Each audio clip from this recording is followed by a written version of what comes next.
আসসালামু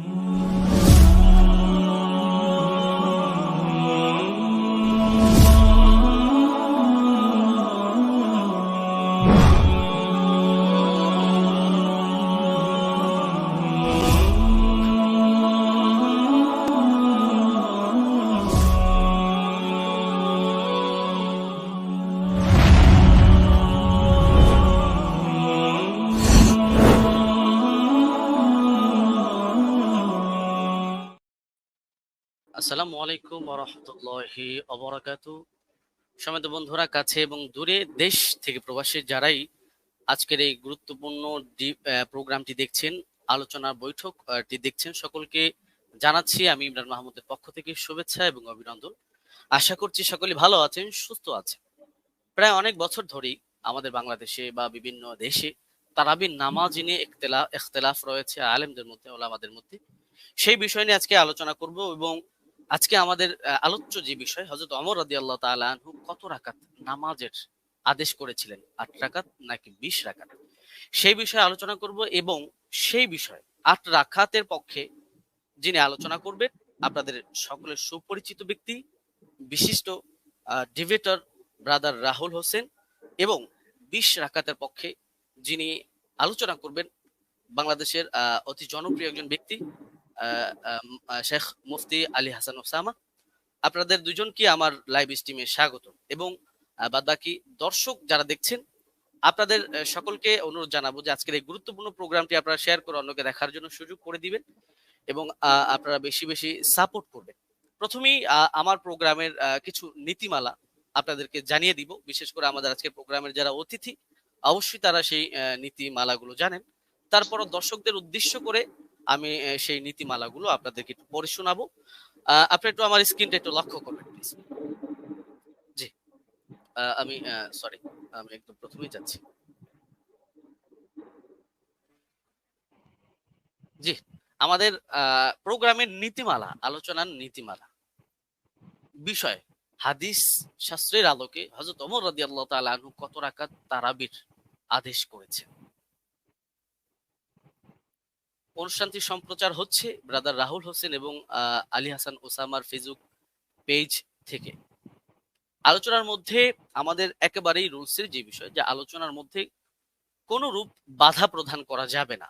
এক অতিথি অপরজনকে বাধা প্রদান করতে পারবে না। 4 নম্বর, বাধা প্রদান করলে 1 মিনিট সময় কেটে নেওয়া হবে। যিনি বাধা প্রদান করবে তার 1 মিনিট সময় কেটে দেওয়া হবে। 5 নাম্বার, যিনি আলোচনা করছেন, যাকে বাধা দেওয়া হচ্ছে, তার 1 মিনিট সময় তাকে বাড়িয়ে দেওয়া হবে। 6 নম্বর, বিষয়ের বাহিরে অপ্রাসঙ্গিক কথা বললে, আমি সঞ্চালক হিসেবে ইমরান মাহমুদ আছি, অবশ্যই আমি অতিথিদেরকে থামানোর অধিকার রাখি বা থামানোর অধিকার থাকবে। 7 নম্বর, আলোচনার 4টি পর্যায়ের মানে আলোচনাটা 4টা পর্যায়ে হবে এবং সেই পর্যায়গুলো আমি আপনাদেরকে বলবো। প্রথম পর্ব, কেস প্রেজেন্ট, নিজেদের দাবির পক্ষে প্রমাণ উপস্থাপন। এখানে একটি বিষয় আমি বলবো যে কেস প্রেজেন্টে অবশ্যই সবাই সবার দাবি প্রেজেন্ট করবে, অপরের দাবির উপরে খণ্ডন করবে না, শুধু নিজের দাবি নিয়েই আলোচনা করবে। 5 নম্বর, প্রথম কেস প্রেজেন্ট, যিনি একেবারে প্রথমেই প্রেজেন্ট করবেন, ব্রাদার রাহুল হোসেন, তিনি প্রথমেই 15 মিনিট আলোচনা করবেন। দ্বিতীয়তে মুফতি আলী হাসান ওসামা, তিনি 15 মিনিট আলোচনা করবেন। 10 নম্বর, খণ্ডন পর্ব, ব্রাদার রাহুল হোসেন প্রথম 15 মিনিট আলোচনা করবেন, আলী হাসান ওসামা দ্বিতীয়তে 15 মিনিট আলোচনা করবেন। 11 নম্বর, খণ্ডন পর্ব, ব্রাদার রাহুল হোসেন 15 মিনিট আলোচনা করবেন, আলী হাসান ওসামা 15 মিনিট আলোচনা করবেন। এখানে আমি একটি বিষয় আপনাদেরকে জানিয়ে রাখার জন্য বলে রাখি যে 3টি যে পর্ব আমরা করেছি, এই পর্বে 3টা পর্বই 15 মিনিট করে আলোচনার সময় থাকছে। অনেক সময় দেখা যায় যে অতিথিরা আলোচনা করার ক্ষেত্রে তাদের দেখা যায় 15 মিনিটে তাদের দাবিগুলো উপস্থাপন শেষ হয় না। সেই কারণে আমি উপস্থাপক পরিচালনার কমিটির পক্ষ থেকে অতিথিদেরকে 2 মিনিট করে সময় দেওয়া হবে, যেহেতু এটা কোনো ডিবেট না, আলোচনার প্রোগ্রাম। সেক্ষেত্রে তারা চাইলে এই 2 মিনিট সময় ব্যবহার করতে পারবে, নচেত তারা 15 মিনিটই তাদের আলোচনা শেষ করবে। এবং একেবারে শেষ যে পর্বটা, উপসংহার পর্ব, ব্রাদার রাহুল হোসেন তিনি তিনার আলোচনা যেগুলো করেছেন সেগুলো রিভিউ 5 মিনিট আলোচনা করবেন, এবং আলী হাসান ওসামা তিনিও 5 মিনিট আলোচনা করবেন। বিশেষ দ্রষ্টব্য এই পর্বে যে আলী হাসান ওসামা সাহেবের ডিভাইসটা প্লিজ, এই পর্বে উভয়ের পক্ষের বক্তা নতুন কোনো তথ্য ব্যবহার করতে পারবে না, যেহেতু এটা লাস্ট পর্ব। এখানে কেউ কাউকে খণ্ডন করার সুযোগ থাকছে না, সেই ক্ষেত্রে কেউ কারো নতুন তথ্য অ্যাড করতে পারবে না। আচ্ছা, 13 নম্বর, সভাপতি সাহেব মেবি সঞ্চালক সাহেব আমি আলোচ্য বিষয়ের উপর মন্তব্য ছাড়াই অনুষ্ঠানটি শেষ করে দিবেন। এটা আমাদের প্রোগ্রামের নীতিমালা ছিল, নীতিমালা। এবং আমাদের প্রোগ্রামের আরেকটি বিষয় হচ্ছে গুরুত্বপূর্ণ, যে আমরা যখন আলোচনা করব, প্রতিপক্ষ যেই থাকুক আমরা তাকে সম্মান সূচক শব্দ ব্যবহার করে আলোচনা করব। কোন রকমের অসম্মান সূচক শব্দ আমরা ব্যবহার করব না। শুধু প্রতিপক্ষ বক্তার ক্ষেত্রে নয়, প্রতিপক্ষের মুরব্বী ওলামায়ে কেরাম বা তার তিনি যাদেরকে অনুসরণ করেন তাদের যে কেউ হোক, কাউকে কটাক্ষ করে কোনো রকমের কথা বলা যাবে না। সুন্দর শব্দ দিয়ে তাদেরকে বলতে হবে। যদি কেউ অসুন্দর শব্দ ব্যবহার করে, যদি কেউ অবাঞ্ছনীয় শব্দ ব্যবহার করে, অবশ্যই সঞ্চালক হিসাবে আমি তাকে এই শব্দটা এক্সপান্স করাবো, উইথড্র করাবো। যাই হোক, আমি আমার আলোচনার শর্তগুলো, নীতিমালাগুলো আপনাদেরকে পড়ে শোনালাম। আমি আমার আলোচনার প্রোগ্রাম এখন স্টার্ট করছি, এবং স্টার্টের শুরুতেই কেস প্রেজেন্ট যিনি 8 রাকাতের পক্ষে স্টেট নিয়েছেন, ব্রাদার রাহুল হোসেন, আমি আপনার কাছে যাব এবং আমি আপনাকে দিয়ে শুরু করব, এবং আপনি আপনার আলোচনার জন্য সময় পাচ্ছেন 15 মিনিট। আপনি বললে আমি টাইমটা শুরু করে দিব। আচ্ছা, আমি স্লাইড শো করব। আমি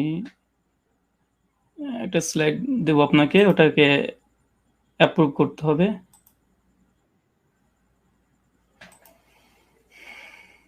হ্যাঁ, প্রেজেন্টেশন 1 বলে একটা আছে।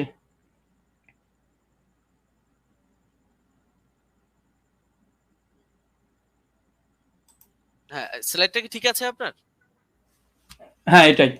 ওকে, ঠিক আছে। আপনি বললে আমি টাইমটা আপনাকে শুরু করব। হ্যাঁ, এখন 7 মিনিট 42 সেকেন্ড চলছে। আপনি চাইলে আচ্ছা, আপনি আপনি শুরু করতে পারেন। জি জি। আসসালামু আলাইকুম ওয়া রাহমাতুল্লাহি ওয়া বারাকাতুহু। আলহামদুলিল্লাহি রাব্বিল আলামিন ওয়াস সালাতু ওয়াস সালামু আলা রাসূলিহিল আমিন ওয়া আলা আলিহি ওয়া সাহবিহি আজমাইন, আম্মা বাদ। সম্মানিত দর্শক মণ্ডলী এবং আজকের সঞ্চালক সাহেব এবং আমার প্রতিপক্ষ হিসেবে যিনি আজকে এসেছেন, ওস্তাদ আলী হোসেন ওসামা, এবং যারা ভিউয়ার্স এখন এই মুহূর্তে দেখছেন তাদেরকে প্রথমেই প্রাথমিক পর্যায়ে সকলকে ঈদের শুভেচ্ছা জানাই। আজকে আপনারা দেখেছেন যে বিষয় আজকে আমাদের গুরুত্বপূর্ণ বিতর্কিত বিষয়ের আলোচ্য বিষয়, ওমর রাদিয়াল্লাহু তাআলা আনহু তিনি কত রাকাত তারাবি আদেশ করেছেন, 8 নাকি 20? এই আলোচনাটি হবে সম্পূর্ণ হাদিস শাস্ত্রের আলোকে। এই আলোচনাটি কেন? এই আলোচনা করার মূল কারণ বা মৌলিক কারণ হচ্ছে এটাই যে আহলে হাদিসদের উপরে একটা অভিযোগ আছে, প্রায় অভিযোগ করে থাকে যে আহলে হাদিসরা ওমর ইবনুল খাত্তাব রাদিয়াল্লাহু তাআলাকে মানে না, খুলাফা রাশিদিনকে মানে না। কারণ হিসেবে তারা পেশ করে যে ওমর বিন খাত্তাব তিনি 20 রাকাত তারাবির আদেশ করেছেন, অথচ আহলে হাদিসরা 8 রাকাত পরে মসজিদ থেকে পালিয়ে যায়। অনেকে এর জন্য এক ধাপ এগিয়ে আমাদেরকে বলে আমরা নাকি নামাজ চোর, আবার অনেকে এক ধাপ এগিয়ে তারা বলতেছে এইভাবে 8 রাকাত কোনো নামাজই নেই, 1284 হিজরির পূর্বে 8 রাকাত বলে কোনো আন্দোলন ছিল না। অনেক রকমের অভিযোগের স্তূপ আমাদের আহলুল হাদিসদের উপরে আছে। তাই আজকে এই আলোচনাটি খুব গুরুত্বপূর্ণ বিষয়, এবং আপনারা সকলে মনটা খোলা রেখে, উদার রেখে আলোচনাটা শোনার চেষ্টা করবেন। আমরা কেউ একগোয়ামি কেউ আমরা করব না। তো চলুন আমাদের আলোচনার সূচনাতেই কয়েকটি বিষয় লক্ষ্য করতে হবে। প্রথম কথা, যে খোলাফা রাশিদিন রাদিয়াল্লাহু তাআলা আনহু তাদের যে মানার কথা স্বয়ং আল্লাহ নবী আলাইহিস সালাম তিনি বলে গেছেন। সুনান তিরমিজি হাদিস নম্বর 2676 আল্লাহ বলছেন, আমি দুনিয়া থেকে চলে যাওয়ার পরে তোমাদের মধ্যে অনেক ইখতিলাফুন কাসীরা, অনেক বড় বড় মতভেদ হবে। ফালাইকুম বিসুন্নতি ওয়া সুন্নাতি খুলাফায়ে রাশিদিন, আর সেই সময় তোমরা আমার সুন্নাতকে আঁকড়ে ধরবে, এক, আর দুই, সুন্নাতে খুলাফায়ে রাশিদিন, আর খলিফা যারা আছে তাদের সুন্নাতকে মেনে চলতে হবে। আর আমরা সকলে জানি ফারুক আজম ওমর ইবনুল খাত্তাব ইসলামের দ্বিতীয় খলিফা। আর এটা নিয়েই আমাদের দুই পক্ষেরই দাবি যে আসলে ওমর বিন খাত্তাব কত রাকাত তারাবি আদেশ করেছিলেন। চলুন এখানে 3 নম্বর বিষয়, আমরা অনেকে অবগত আছি যে আল্লাহ রাসূল আলাইহিস সালাম তিনি মাত্র 3 দিন তারাবি জামাত করেছিলেন, তারপর স্থগিত থেকে যায়। পরবর্তী সময়তে ওমর বিন খাত্তাব রাদিয়াল্লাহু তাআলা আনহু জামানাতে তিনি একদিন মসজিদ ভিজিট করে এসে দেখছেন যে মসজিদের মধ্যে মানুষ বিক্ষিপ্তভাবে নামাজে দাঁড়িয়ে আছে, নামাজ পড়ছে। এই কারণে ওমর বিন খাত্তাব রাদিয়াল্লাহু তাআলা আনহু উবাই বিন কাব, আপনার স্ক্রিনে দেখছেন সহিহ বুখারী হাদিস নম্বর 2010, এখানে উবাই বিন কাব রাদিয়াল্লাহু তাআলা আনহুকে তিনি তার নেতৃত্বে তিনি একটা তারাবির জামাত করে দিলেন। কিন্তু সহিহুল বুখারীর মধ্যে কত রাকাত এটা নেই, বরং জামাতের কথাটা এসেছে। এখন কত রাকাত এটা সহিহ বুখারীতে নেই, তার মানে কি হাদিস জগতে নেই? অবশ্যই আছে। চলুন কোথায় আছে আমরা একবার ঘুরে আসি। 8 রাকাতের পক্ষে হাদিস, আমাদের প্রথম হাদিস, এটা হচ্ছে মুয়াত্তা মালিক, আপনারা দেখতে পাচ্ছেন 251 নম্বর হাদিস, এবং বিভিন্ন প্রকাশনের ভিন্নতার কারণে হাদিস নাম্বার চেঞ্জ হয়ে যাবে। এখানে হাদিসটা পড়ার পূর্বে একটা কথা বলতে চাই, আজকে যে দলিল আমি পেশ করব ইনশাআল্লাহ সে দলিলের মধ্যে কোনো দুর্বলতা ইনশাআল্লাহ থাকবে না। জি, আমি ব্যক্তি রাহুলের ক্ষেত্রে অনেক দুর্বলতা থাকতে পারে, আরবি ইবারতে অনেক ভুল হতে পারে, কিন্তু ইনশাআল্লাহ যে দলিল দেব একদম পূর্ণিমার রাতের সূর্যের মতো চমৎকার, একদম চকচকে, সূর্যের মতো চকচকে করবে, কোনো এখানে একটা কালিমা লেপন করার মতো ইনশাআল্লাহ আজকে এই দলিল উপর আক্রমণ কেউ করতে পারবে না। আর করলে আমরা আহলে হাদিসের পক্ষ থেকে আমি মজুদ আছি খণ্ডন করার জন্য ইনশাআল্লাহ। চলুন হাদিসের সনদ এবং মতন আমরা একবার দেখে আসি, এবং আপনারা দেখছেন এখানে বলছেন, দেখেন, আন হাদাসানা মালিক আন মুহাম্মদ বিন ইউসুফ আন সাইদ বিন ইয়াজিদ আন্নাহু কাল। এখানে সনদের প্রথম অংশ আমরা দেখে নিয়েছি। এরপর বলছে, আমারা ওমর ইবনুল খাত্তাব উবাই বিন কাআবিন ও তামিম দারি। তারপরে বলছে আই ইয়াকুমু লিন্নাসি বি ইহদা আশারাতা রাকা। এখানে উমর বিন খাত্তাব রাদিয়াল্লাহু তাআলা আনহু তিনি বলছেন, তিনি আদেশ করছেন, আমারা ওমর বিন খাত্তাব তিনি আমর করছেন, আদেশ করছেন কাকে? উবাই বিন কাব আর তামিম দারিকে। কি আদেশ করছেন? যেন মানুষদেরকে নিয়ে তিনি 11 রাকাত তারাবির সালাত আদায় করে। এই হচ্ছে আহলে হাদিসদের প্রথম দলিল। আর এই দলিল দিয়েই আজকে আমাদের যে কেস, আমার যে কেস, যে আমরা আহলে হাদিসরা 8 রাকাত তারাবি জামাতে পড়ি, এটা ওমর বিন খাত্তাব রাদিয়াল্লাহু আনহু আদেশ করেছেন, আদেশ স্পষ্ট মজুদ আছে আলহামদুলিল্লাহ। এবং কাকে আদেশ করেছে? উবাই বিন কাব তামিম দারিকে। এটা হচ্ছে আমাদের প্রথম দলিল, মুয়াত্তা মালিক 251 নম্বর হাদিস।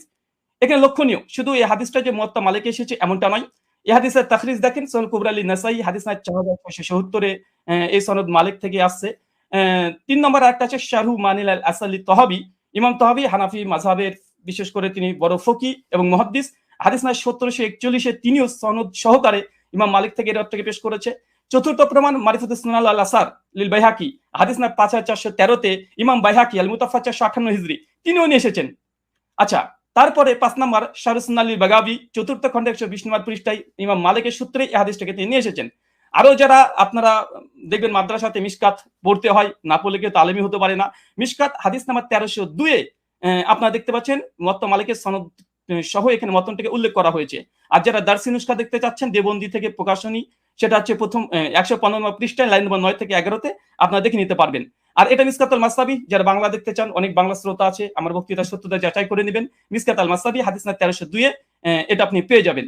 এবং মুয়াত্তা মালিক যেটি ইসলামিক ফাউন্ডেশন থেকে বের হয়ে এসেছে প্রকাশনী, এটা হচ্ছে প্রথম খণ্ডে 171 পৃষ্ঠা, রিয়াত নম্বর 4 আমার এই দলিল আপনারা বাঙালি শ্রোতা যারা আছেন, যারা আরবি বোঝেন না, তাদের জন্য দিয়ে দিলাম, আপনারা দেখে নিতে পারবেন। চলুন এই হাদিসের প্রথম দেখেন, আমি যে হাদিস আমরা মতন থেকে স্পষ্ট প্রমাণ পেয়েছি যে ওমর বিন খাত্তাব উবাই বিন কাব তামিম দারিকে তিনি 11 রাকাত তারাবির নির্দেশ দিয়েছে। আলহামদুলিল্লাহ, কেস ইজ ক্লোজড, আমাদের পক্ষে এই দলিল আমরা পেশ করেছি। এখন হচ্ছে এই সনদ কি, চলেন সনদ আপনি স্ক্রিনে দেখতে পাচ্ছেন। আন মালিক আন মুহাম্মদ বিন ইউসুফ আন সাইদ বিন ইয়াজিদ, তারপরে ওমর ইবনু খাত্তাব। এই হাদিসের মধ্যে মাত্র 4টে রাবি পাচ্ছেন। এক হচ্ছে মালিক, ইমাম মালিক, মানে বুঝতে পারছেন, একবার দেখে নিন স্ক্রিনে, ইমাম মালিক, আলহামদুলিল্লাহ, ইমাম মালিক তো ইমাম মালিক, কে যারা করবে ইমাম মালিকের উপরে, আলহামদুলিল্লাহ। 2, তারপরে হচ্ছে মোহাম্মদ বিন ইউসুফ, ইনি একজন বিখ্যাত তাবেঈ। অনেক সাধারণ মানুষ তো মোহাম্মদ বিন ইউসুফকে না চিনতেও পারেন।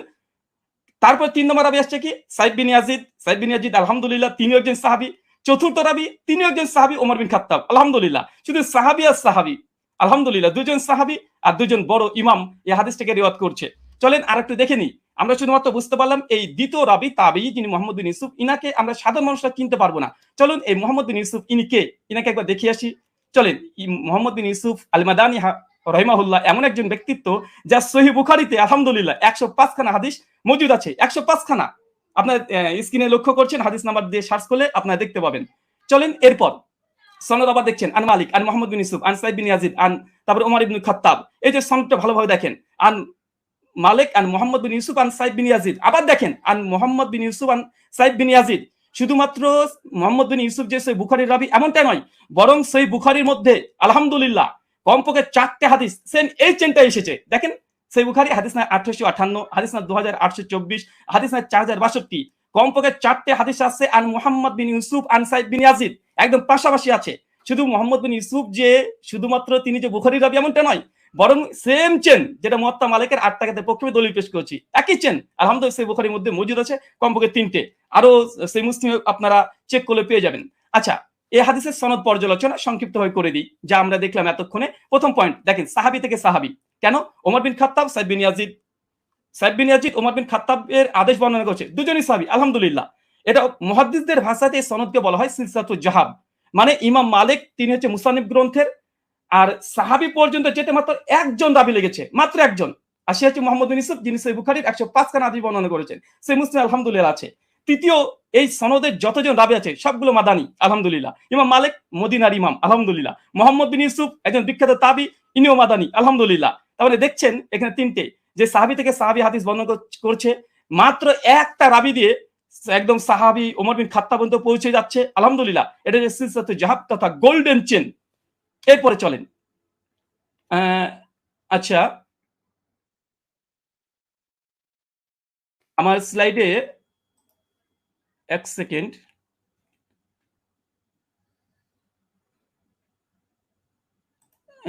একটু থামতে হবে। আচ্ছা, ঠিক আছে।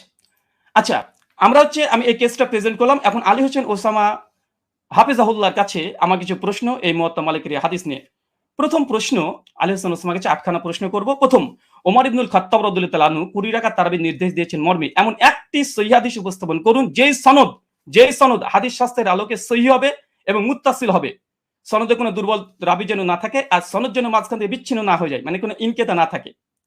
প্রশ্ন নম্বর 2, মুয়াত্তা মালিকের যে সনদ আমরা দেখিয়েছি, যেটা সিলসিলাতুল জাহাব মুহাদ্দিসদের পরিভাষা অনুযায়ী ওমর ইবনুল খাত্তাব রাদিয়াল্লাহু তাআলা আনহু 20 রাকাত তারাবির নির্দেশ দিয়েছে। পয়েন্ট টু বি নোটেড, 20 রাকাত নির্দেশ দিয়েছে মর্মে এমন একটি বর্ণনা পেশ করুন যার সনদ সিলসিলাতুল জাহাব এই মানে উত্তীর্ণ হয়েছে। প্রশ্ন নম্বর 3, মুয়াত্তা মালিকের বর্ণনায় সমস্ত রাবী হচ্ছে মাদানী এবং একজন রাবীর ওপরে আলহামদুলিল্লাহ যারা নেই, কোনো অভিযোগ নেই। ওমর ইবনুল খাত্তাব রাদিয়াল্লাহু তাআলা আনহু 20 রাকাতের নির্দেশ দিয়েছেন মর্মে এমন একটি বর্ণনা পেশ করুন যার সনদে সমস্ত রাবী মাদানী এবং কোন রাবীর ব্রাদার প্লিজ একটু আমি আপনি কিন্তু 20 রাকাতের বিষয়ে কোশ্চেন করছেন। পরবর্তীতে কিন্তু এটা এখন কি আপনি কোশ্চেন গুলো করবেন নাকি পরবর্তীতে করবেন? আমি 8 রাকাত তারাবি, হ্যাঁ, আমি প্রশ্ন কেস পেজে তো প্রশ্ন করা যায়। আমি তো তার হাদিস বা দলিল নিয়ে কোনো পর্যালোচনা করছি না। জি, অবশ্যই। জি, মুয়াত্তা মালিকের যে বর্ণনা পেশ করেছি এটা সমস্ত কোন রাবীর পরে সামান্য পরিমাণে জারা নেই। আমি এখানে প্রশ্ন, ওমর ইবনুল খাত্তাব রাদিয়াল্লাহু তাআলা থেকে এমন একটি 20 রাকাতের তারাবির দলিল আপনি পেশ করবেন যেখানে সমস্ত রাবী যতজন থাকবে তার উপরে কোনো মানে দুর্বলতা থাকবে না, এমন একটা রিওয়ায়াত পেশ করবেন। প্রশ্ন নম্বর 4, মুয়াত্তা মালিকের 8 রাকাতের বর্ণনা সনদ বুখারী মুসলিমের শর্তেও সহিহ। প্রত্যেক রাবী বুখারী মুসলিমে, যেটা একটু আগে আপনাদেরকে আমি দেখিয়েছি। ঠিক ওমর ইবনুল খাত্তাব রাদিয়াল্লাহু তাআলা আনহু 20 রাকাত তারাবির নির্দেশ দিয়েছেন মর্মে এমন একটি বর্ণনা পেশ করুন যেটা বুখারী মুসলিমের শর্তে উত্তীর্ণ হয়েছে। প্রশ্ন নম্বর 5, মুয়াত্তা মালিকের ডজন ডজন ব্যাখ্যা গ্রন্থ পৃথিবীতে বিদ্যমান আছে। মুয়াত্তা মালিকের একজন গ্রহণযোগ্য মুহাদ্দিসের অভিমত পেশ করুন যিনি মুয়াত্তা মালিকের 8 রাকাত হাদিসের ব্যাখ্যায় এটাকে মুজতারিব বা ইস্তেরাব আছে বলে প্রত্যাখ্যান করেছে। কেন আমরা দেখি যে দেওবন্দি ওলামারা এবং বেরলভী ওলামারা, বিশেষ করে হানাফি ওলামারা, তারা এই 8 টাকাতে এই দলিলকে তারা ইস্তেরাব বা মুজতারিব বলে বাতিল করার চেষ্টা করে। এখানে আমার একটা প্রশ্ন থাকবে, মুয়াত্তা মালিকের অনেকগুলো ব্যাখ্যা গ্রন্থ আছে, একজন গ্রহণযোগ্য মুহাদ্দিসদের মত দেবেন যে এই হাদিসটাকে ইতিপূর্বে তারা ইস্তেরাবের দাবি করে বাতিল করেছে। আব্দুল বার রাহিমাহুল্লাহর ওয়াহম নয়, ইস্তেরাব। আচ্ছা, প্রশ্ন নম্বর 6, দেওবন্দি মাদ্রাসা প্রতিষ্ঠা হবার আগে কিংবা 1284 হিজরির আগে এই হাদিসকে মুস্তারিব বলেছেন এমন একজন মুহাদ্দিসের অভিমত পেশ করুন। প্রশ্ন নম্বর 7, সহিহ সনদে প্রমাণিত আছে উবাই বিন কাব রাদিয়াল্লাহু তাআলা আনহু তিনি এবং তামিম আদ-দারি তিনি 8 টাকা তারাবি পড়েছেন। আমার প্রশ্ন, ওমর রাদিয়াল্লাহু তাআলা যদি 20 টাকা তারাবি নির্দেশ দিয়ে থাকেন তাহলে উবাই বিন কাব এবং তামিম আদ-দারি কি ওমর ইবনুল খাত্তাব রাদিয়াল্লাহু তাআলার নির্দেশ অমান্য করেছেন? প্রশ্ন নম্বর 8, শাস্ত্রের আলোকে ইস্তেরাবের সংজ্ঞা এবং শর্ত পেশ করবেন এবং সেই শর্ত অনুযায়ী এই হাদিসকে মুস্তারিব প্রমাণ করার চেষ্টা করবেন। কারণ আমরা ইতিপূর্বে আপনাদের অনেককে দেখেছি যে বারবার আমাদের দলিলকে ইস্তেরাব বলে বাতিল করে দেওয়ার চেষ্টা করা হয়। চলেন আমরা হাদিসের আবার প্রথম অংশে আপনাদেরকে আমরা নিয়ে যাব, যেখান থেকে আপনারা বুঝতে পারবেন। আমরা হাদিসটাকে আবার আপনাদেরকে দেখিয়ে দিই আপনাদের সুবিধার জন্য। আমাদের প্রথম যে দলিল আমরা পেশ করেছিলাম এ হচ্ছে মুয়াত্তা মালিকের হাদিস, আর এই মুয়াত্তা মালিকের হাদিস অনেকগুলো গ্রন্থে এসেছে, পরপর আপনাদেরকে আমি দেখিয়ে দিয়েছি, এখান থেকে অনেকগুলো গ্রন্থ থেকে দেখিয়ে দিয়েছি। আমি জাস্ট একটা দলিল আমি পেশ করেছি, আর এই একটা দলিলের উপরে আমি অটল থাকবো। এই একটা দলিলে, এই দলিল যতক্ষণ খণ্ডন না আসবে ততক্ষণ দ্বিতীয় দলিল দিয়ে এই আলোচনাকে আমি মাছের বাজার করতে চাই না। তাই এই সনদটাকে বারবার দেখবেন, আন মালিক আন মোহাম্মদ বিন ইউসুফ আন সাইদ বিন ইয়াজিদ, তারপর ওমর ইবনে খাত্তাব। মাত্র ইমাম মালিক তো ইমাম মালিক রাহিমাহুল্লাহ, আলহামদুলিল্লাহ। মোহাম্মদ বিন ইউসুফ তিনি একজন বিখ্যাত তাবী, যার 105খানা হাদিস আছে। আর সাইদ বিন ইয়াজিদ ইনিও স্বয়ং আল্লাহ রাসূলের সঙ্গে হজ করেছেন, যেটা সহিহ বুখারী 1858 প্রমাণিত পাওয়া যায়। আর ওমর ইবনে খাত্তাব। আমি জাস্ট এই একটা দলিলের উপরে আপনাদের সামনে উপস্থাপন করেছি, এবং হাদিসের শব্দ আমার ওমর ইবনুল খাত্তাব, ওমর বিন খাত্তাব আদেশ দিয়েছেন, একদম আদেশ শব্দ মজুদ আছে। কাকে আদেশ দিয়েছেন? উবাই বিন কাবকে। আর কাকে? তামিম আদ-দারিকে। কত রাকাত? বিহিদা আশারাতা রাকা, 11 রাকাতের নির্দেশ দিয়েছে। স্পষ্টভাবে আমাদের এই দলিলে আমার যা কেস বা আমাদের আহলুল হাদিসদের যে দাবি, তার পক্ষে জাস্ট একটা দলিল, ইনশাআল্লাহ যদি সম্ভব হয় দলিলকে যদি খণ্ডন করে, ইনশাআল্লাহ তারপরে আমাদের দ্বিতীয় দলিল আমরা পেশ করব।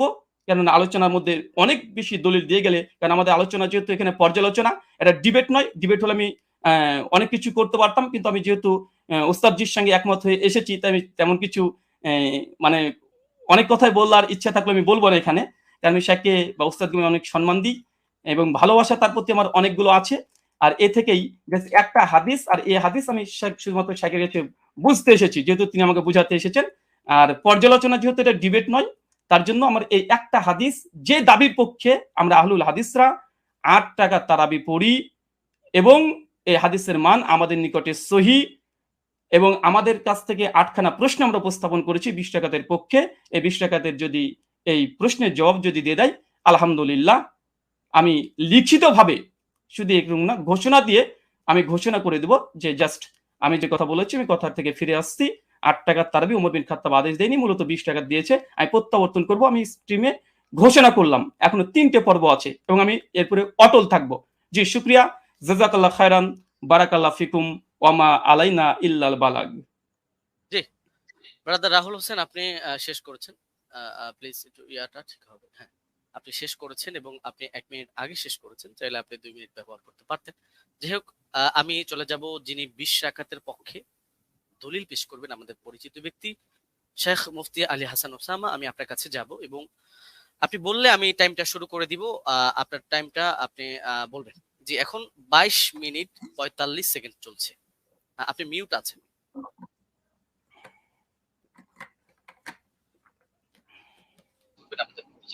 জি, শেখ মুফতি আলী হাসান ওসামা, আমি আপনার কাছে যাব এবং আপনি বললে আমি টাইমটা শুরু করে দিব। আমার আওয়াজ কি শোনা যাচ্ছে? আপনার আওয়াজ শোনা যাচ্ছে। আপনার পাশে একটা ফোন চলছে, ফোনটা একটু অফ করুন, আপনি মিউট আছেন বা অন্য কোনো ডিভাইস চলছে। আওয়াজ কি শুনতে পাচ্ছেন? আমার আওয়াজ শুনতে পাচ্ছি। মুফতি আলী হাসান ওসামা, আমি আপনার কাছে যাব এবং আপনি বললে আমি, আপনি কি শুনতে পাচ্ছেন আমাদের? এখন আপনাকে শোনা যাচ্ছে। আপনাকে এখন শোনা যাচ্ছে। জি, ধন্যবাদ। শুরু করতে পারেন। জি, শুরু করতে পারেন। হ্যাঁ, 23 মিনিট 40 সেকেন্ড থেকে আপনার স্টার্ট। জি, হামিদান ওয়া মুসাল্লিয়ান ওয়া মুসাল্লিমা আম্মা বাদ। আমরা মূল আলোচনায় চলে আসি কোনো ধরনের ভূমিকা ছাড়া, যেহেতু এটা কেস প্রেজেন্ট পর্ব, এখানে আমরা আমাদের দাবি উত্থাপন করব, আর ব্রাদার রাহুলের দাবি নিয়ে আমরা পরবর্তী খণ্ডন পর্বের মধ্যে বিস্তারিত আলোচনা করবো ইনশাআল্লাহ। তো ওমর রাদিয়াল্লাহু তাআলা আনহু কত রাকাত তারাবির আদেশ করেছিলেন, এ নিয়ে আমরা শুরুতে দাবি করে এসেছি যে তিনি এর পক্ষে আমরা আমাদের প্রমাণ উপস্থাপন করছি। মুসান্নাফ ইবনে আবি শায়বা গ্রন্থ, হাদিস নম্বর 7682। এতে সহিহ সনদের মধ্যে আছে হাদাসানা ওয়াকিউন আন মালিক ইবনে আনাস আন ইয়াহইয়া ইবনে সাঈদ أن عمر بن الخطاب رضي الله عنه أمر رجلا يصلي بهم 20 ركعة। ওমর রাদিয়াল্লাহু তাআলা আনহু এক ব্যক্তিকে আদেশ করলেন তিনি তাদেরকে নিয়ে 20 রাকাত তারাবির নামাজ আদায় করবেন। এই যে হাদিসটা, এই হাদিসের মধ্যে প্রতিটা রাওয়ী, ওয়াকি ইবনুল জাররাহ, ইমাম মালিক ইবনে আনাস এবং ইয়াহইয়া ইবনে সাঈদ আল-কাত্তান, প্রত্যেকে হাদিস শাস্ত্রের এক একজন নক্ষত্র এবং ইমাম। তো সুতরাং এই হাদিসের রাওয়ীদেরকে নিয়ে ওখানে কোনো বিতর্কের কোনো সুযোগ নেই, প্রত্যেকে নির্ভরযোগ্যতার মানে শতভাগ উত্তীর্ণ। হ্যাঁ, এখন কারো কাছে একটা খটকা লাগতে পারে যে ইয়াহইয়া ইবনে সাঈদ আল-কাত্তান রাহমাতুল্লাহি আলাইহি তিনি তো ওমর ইবনুল খাত্তাব রাদিয়াল্লাহু আনহু জামানা পাননি, তাহলে তো মনে হচ্ছে যে হাদিসটা বিচ্ছিন্ন হয়ে যাচ্ছে, সূত্র বিচ্ছিন্ন, অর্থাৎ মাঝখানে কোনো একজন বর্ণনাকারী বাদ পড়ে গেছেন এবং তার সূত্রে তিনি বর্ণনা করছেন। তো হাদিস যদি মুনকাতি হয় তাহলে তো এটা যায়িফ মনে হতে পারে অনেকের কাছে। তো আমরা যেহেতু আমাদের শিরোনামই হলো যে হাদিস শাস্ত্রের আলোকে আমাদের আজকের আলোচনা হবে, তো আমরা এখন শাস্ত্রীয় আলোচনায় চলে যাই। আমরা শাস্ত্রীয় আলোচনার অনেকগুলো পয়েন্ট দিয়ে দেখাবো যে এই হাদিসের মধ্যে কোনো ধরনের দুর্বলতা নেই এবং হাদিসটা সর্বোচ্চ পর্যায়ে গ্রহণযোগ্য সহিহ। 1 নম্বর মূলনীতিতে আসি। হাদিস শাস্ত্রের স্বীকৃত একটা মূলনীতি হলো, এটা ইমাম জাইনুদ্দিন ইরাকি রাহমাতুল্লাহ আলাইহি লম্বা চড়া করে আলোচনা করেছেন, তার সূত্রে ইমাম সুয়ুতী সহ হাদিস শাস্ত্রের অনেক ইমামরা এই পয়েন্টটা টেনেছেন। وإن روى التابعي عن الصحابي قصة أدرك وقوعها فمتصل وكذا إن لم يدرك وقوعها ولكن أسندها له وإلا فمنقطعة। তাবিঈ যদি সাহাবী থেকে এমন কোন বিষয়, এমন কোন ঘটনা বর্ণনা করেন যেটা তিনি পেয়েছেন, অর্থাৎ তিনি তো তাকে নিজের চোখে দেখেননি, কিন্তু ঘটনাটা ক্রমবর্ধমান ভাবে চলে আসছে এবং পরবর্তীতে তার জামানায় তিনি ঘটনাটা পেয়েছেন, তাহলে হাদিস শাস্ত্রের বিবেচনা এটাকে মুত্তাসিল বলে গণ্য করা হয়। যদিও বাহ্য দৃষ্টিতে যারা হাদিস শাস্ত্রের জ্ঞান রাখেন, অজ্ঞদের চোখে মনে হতে পারে এটা সূত্র বিচ্ছিন্ন, কিন্তু এটা ইমামরা স্পষ্ট বলে যাচ্ছেন যে না, এটা হুকুমের বিবেচনা, এটাকে মুনকাতি সূত্র বিচ্ছিন্ন ধরা হয় না, বরং মুত্তাসিল হিসাবেই ধরা হয়। আর যদি তারা এভাবে না করেন, সেই ক্ষেত্রে এমন কোন ঘটনা বর্ণনা করলেন যেটা পরবর্তীতে আর এটা জারি থাকেনি, তারা এটা পায়নি, তাহলে সেই ক্ষেত্রে এটাকে মুনকাতি হিসাবে গণ্য করা হয়। ইমাম ইরাকি রাহমাতুল্লাহ আলাইহি স্পষ্ট ভাবে লেখেন যে ওয়াকাদ হাকা ইত্তিফাক আহলি তামিজ মিন আহলিল হাদিস আলা যালিকা ইবনুল মাওয়াক। ইমাম ইবনুল মাওয়াক এই ব্যাপারে মুহাদ্দিসদের মধ্য থেকে যারা বিশ্লেষক, তাদের ঐকমত্য বর্ণনা করেছেন। এটা তামহিদ প্রথম খণ্ড 26 নম্বর পৃষ্ঠায় আছে, উলুমুল হাদিস 26 নম্বর পৃষ্ঠায় আছে, 62 নম্বর পৃষ্ঠা শারহুত তাফসিরা প্রথম খণ্ড 223, তাদরিবুর রাওয়ী প্রথম খণ্ড 249। যার কারণে শেখ সালেহ আল মুনাজ্জিদ, আল্লাহ তাআলা তাকে অতি দ্রুত কারামুক্তি করুন, সালাফিদের বড় শেখ, তিনি তার ইসলামকে ওয়েবসাইটের মধ্যে এই বিষয়ে মন্তব্য করেছেন। এটা প্রশ্ন নম্বর 82152 অধীনে আপনারা পেয়ে যাবেন। وبمجموع هذه الروايات يتبين أن ال20 ركعة كانت هي السنة الغالبة على التراويح في زمن عمر بن الخطاب رضي الله عنه، ومثل صلاة التراويح أمر مشهور يتناقله الجيل وعامة الناس، ورواية يزيد بن رومان ويحيى القطان يعتبر بهما وإن كان لم يدرك عمر، فإنهما ولا شك تلقياه عن مجموع الناس الذين أدركوهم، وذلك أمر لا يحتاج إلى رجل يسنده فإن المدينة كلها تسنده। পুরো এবারটা আমি শুনিয়ে দিলাম, যার মূল সারমর্ম এটাই দাঁড়াচ্ছে যে যদিও ইয়াহিয়া আল কাত্তান এবং ইয়াজিদ ইবনে রুমান সরাসরি ওমর রাদিয়াল্লাহু আনহু সাক্ষাৎ পাননি, কিন্তু এটা হাদিসের বিশুদ্ধতার মধ্যে কোনো সমস্যা হবে না, এটাকে বিচ্ছিন্ন ধরা হবে না, কারণ এটা তারা এই পরিমাণ, বিপুল পরিমাণ মানুষ থেকে এটা তারা লাভ করেছেন এই সংক্রান্ত বর্ণনা, যারা সরাসরি ওমর থেকে এটা দেখেছেন। সুতরাং এখানে সুনির্দিষ্ট একজন ব্যক্তি লাগবে না যে এটার সনদ বয়ান করবে, বরং গোটা মদিনায় এর সনদ বয়ান করবে। তো সুতরাং দেখা যাচ্ছে যে যারা হাদিস শাস্ত্র সম্পর্কে অজ্ঞ, তাদের কাছে সূত্র বিচ্ছিন্ন মনে হলো। যেহেতু শাস্ত্রের আলোকে আলোচনা, সুতরাং মূলনীতির আলোকে আমরা স্পষ্ট দেখালাম যে এটা সূত্র বিচ্ছিন্ন নয়, বরং এটা মুত্তাসিল হিসাবে ধর্তব্য হবে। দ্বিতীয় হলো, ইমাম ইয়াহইয়া ইবনে সাঈদ আল কাত্তান রাহমাতুল্লাহ আলাইহি, তিনি যেন তেন ব্যক্তিত্ব নন, তিনি জরাতে আদিল শাস্ত্রের ইমাম, অর্থাৎ যার মতামত নিয়ে আমরা অন্যদেরকে মেপে থাকি, এবং তার ব্যাপারে জরাতে আদিল শাস্ত্রে স্পষ্ট লেখা আছে যে তিনি যার তার থেকে হাদিস রিওয়ায়াত করেন না। যেমন তাহদিবুত তাহদিব 4th খণ্ড 357 পৃষ্ঠা, তাহদিবুল কামাল 31 নম্বর খণ্ড 329 পৃষ্ঠা, এখানে ইমাম এজিল সূত্রে লেখা আছে বসরিয়ুন সিকাতুন নাকিউল হাদিস কানা লা ইউহাদ্দিসু ইল্লা আন সিকা। ইমাম ইয়াহইয়া ইবনে সাঈদ আল কাত্তান তিনি শুধু সিকা রাওয়ীদের থেকে হাদিস বয়ান করেন, যার তার থেকে বয়ান করেন না। একইভাবে আর-সিকাত কিতাব 7ম খণ্ড 611 পৃষ্ঠা, তাহদিবুত তাহদিব 4th খণ্ড 357 পৃষ্ঠা, ইকমালু তাহদিবুল কামাল 12 নম্বর খণ্ড 313 পৃষ্ঠা, তাহদিবুল কামাল 31 নম্বর খণ্ড 329 পৃষ্ঠা, এগুলোতে স্পষ্ট লেখা আছে যে ওয়া আমানা ফিল বাহসি আনিন নাকলি ওয়া তারাকা দুআফা।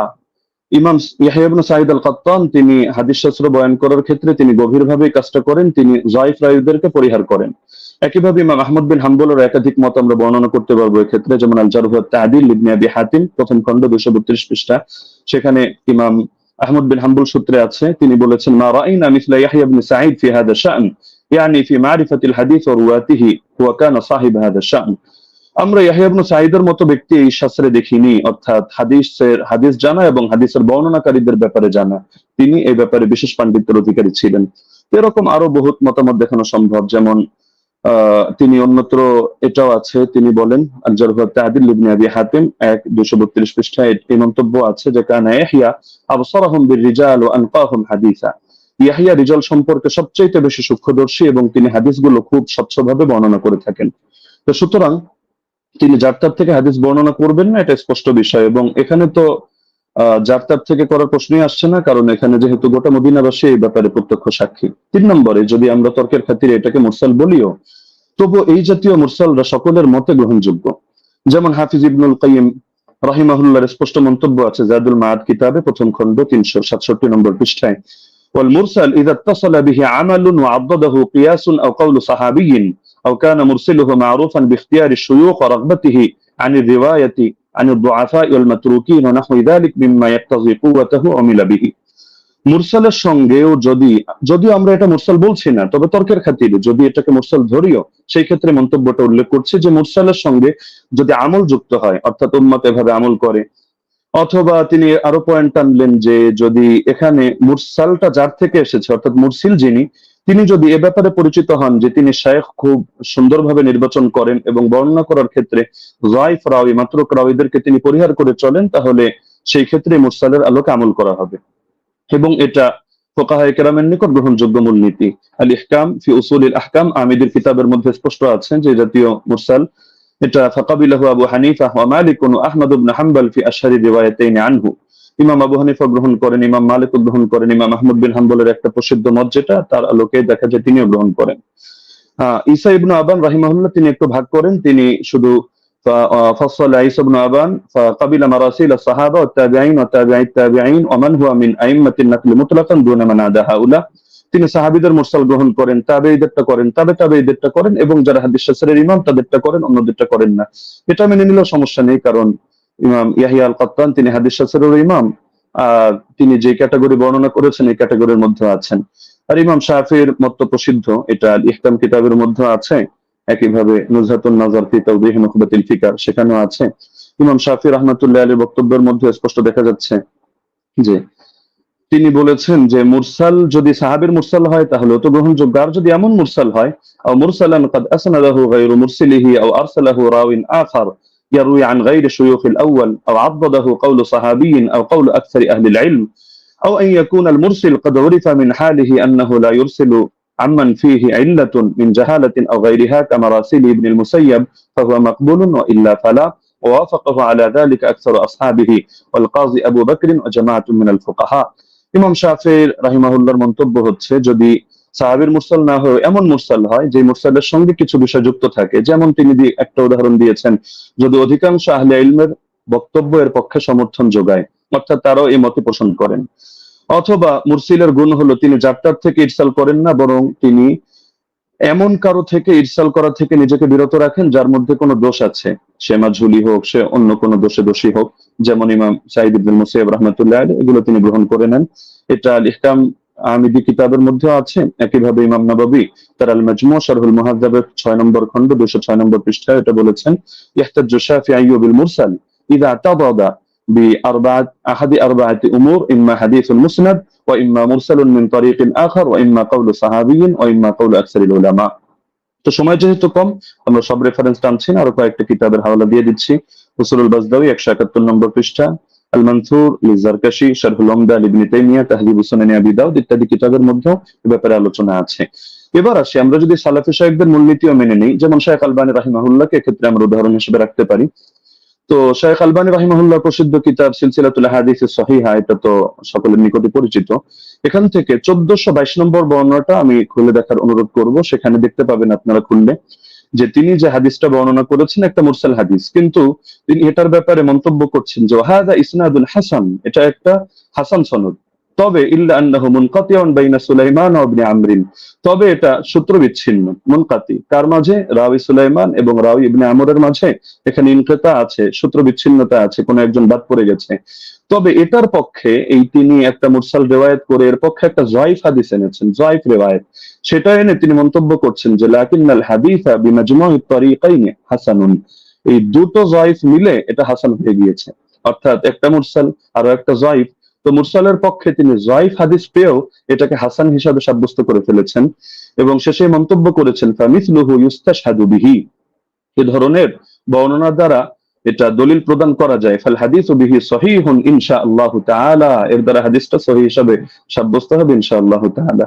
তো শায়খ আলবানী রাহিমাহুল্লাহ এক্ষেত্রে যে কাজটা করলেন, আমরা তো এর চেয়ে তার মজবুত কাজ করলেন। তিনি একেবারে একটা যায়িফ হাদিস এনে মুনকাতি একটা রিওয়ায়াতকে তিনি হাসান সনদ সাব্যস্ত করে হাদিসটাকে দলিলযোগ্য এবং সহিহ সাব্যস্ত করে ফেললেন। তো এ ব্যাপারে তো আর কোনো কিছু বলার অপেক্ষা রাখে না। তারপর চতুর্থ বিষয় হলো, সব ধারার ইমামগণই মেনে নিয়েছেন যে ওমর রাদিয়াল্লাহু আনহু 20 রাকাত তারাবির আদেশ করেছেন। যেমন আমরা উদাহরণ হিসেবে ইমাম শাফিঈকে আনতে পারি 1 নম্বরে, কিতাবুল 1 নম্বর খন্ড 167 পৃষ্ঠা, মুখতাসারুল মুজানি 34 নম্বর পৃষ্ঠা। তিনি স্পষ্ট বলেছেন, ওয়া আহাব্বু ইলাইয়া 20 লিআন্নাহু রুইয়া আন উমর, আমার নিকট 20 অধিক পছন্দনীয় কারণ এটা ওমর থেকে বর্ণিত হয়েছে। ইমাম তিরমিজি রাহমাতুল্লাহি আলাইহি সুনানে তিরমিজি হাদিস নম্বর 806 দ্বিতীয় খন্ড 158 নম্বর পৃষ্ঠা এখানেও আছে, وأكثر أهل العلم على ما روي عن عمر وعلي وغيرهما من أصحاب النبي صلى الله عليه وسلم 20 ركعة। অধিকাংশ আহলে ইলম এই মতে পোষণ করেন যে তারাবি 20 রাকাত। কেন? কারণ এটা ওমর থেকে, আলী থেকে এবং নবীর অন্যান্য সাহাবীদের থেকে রাদিয়াল্লাহু আনহুম বর্ণিত হয়েছে।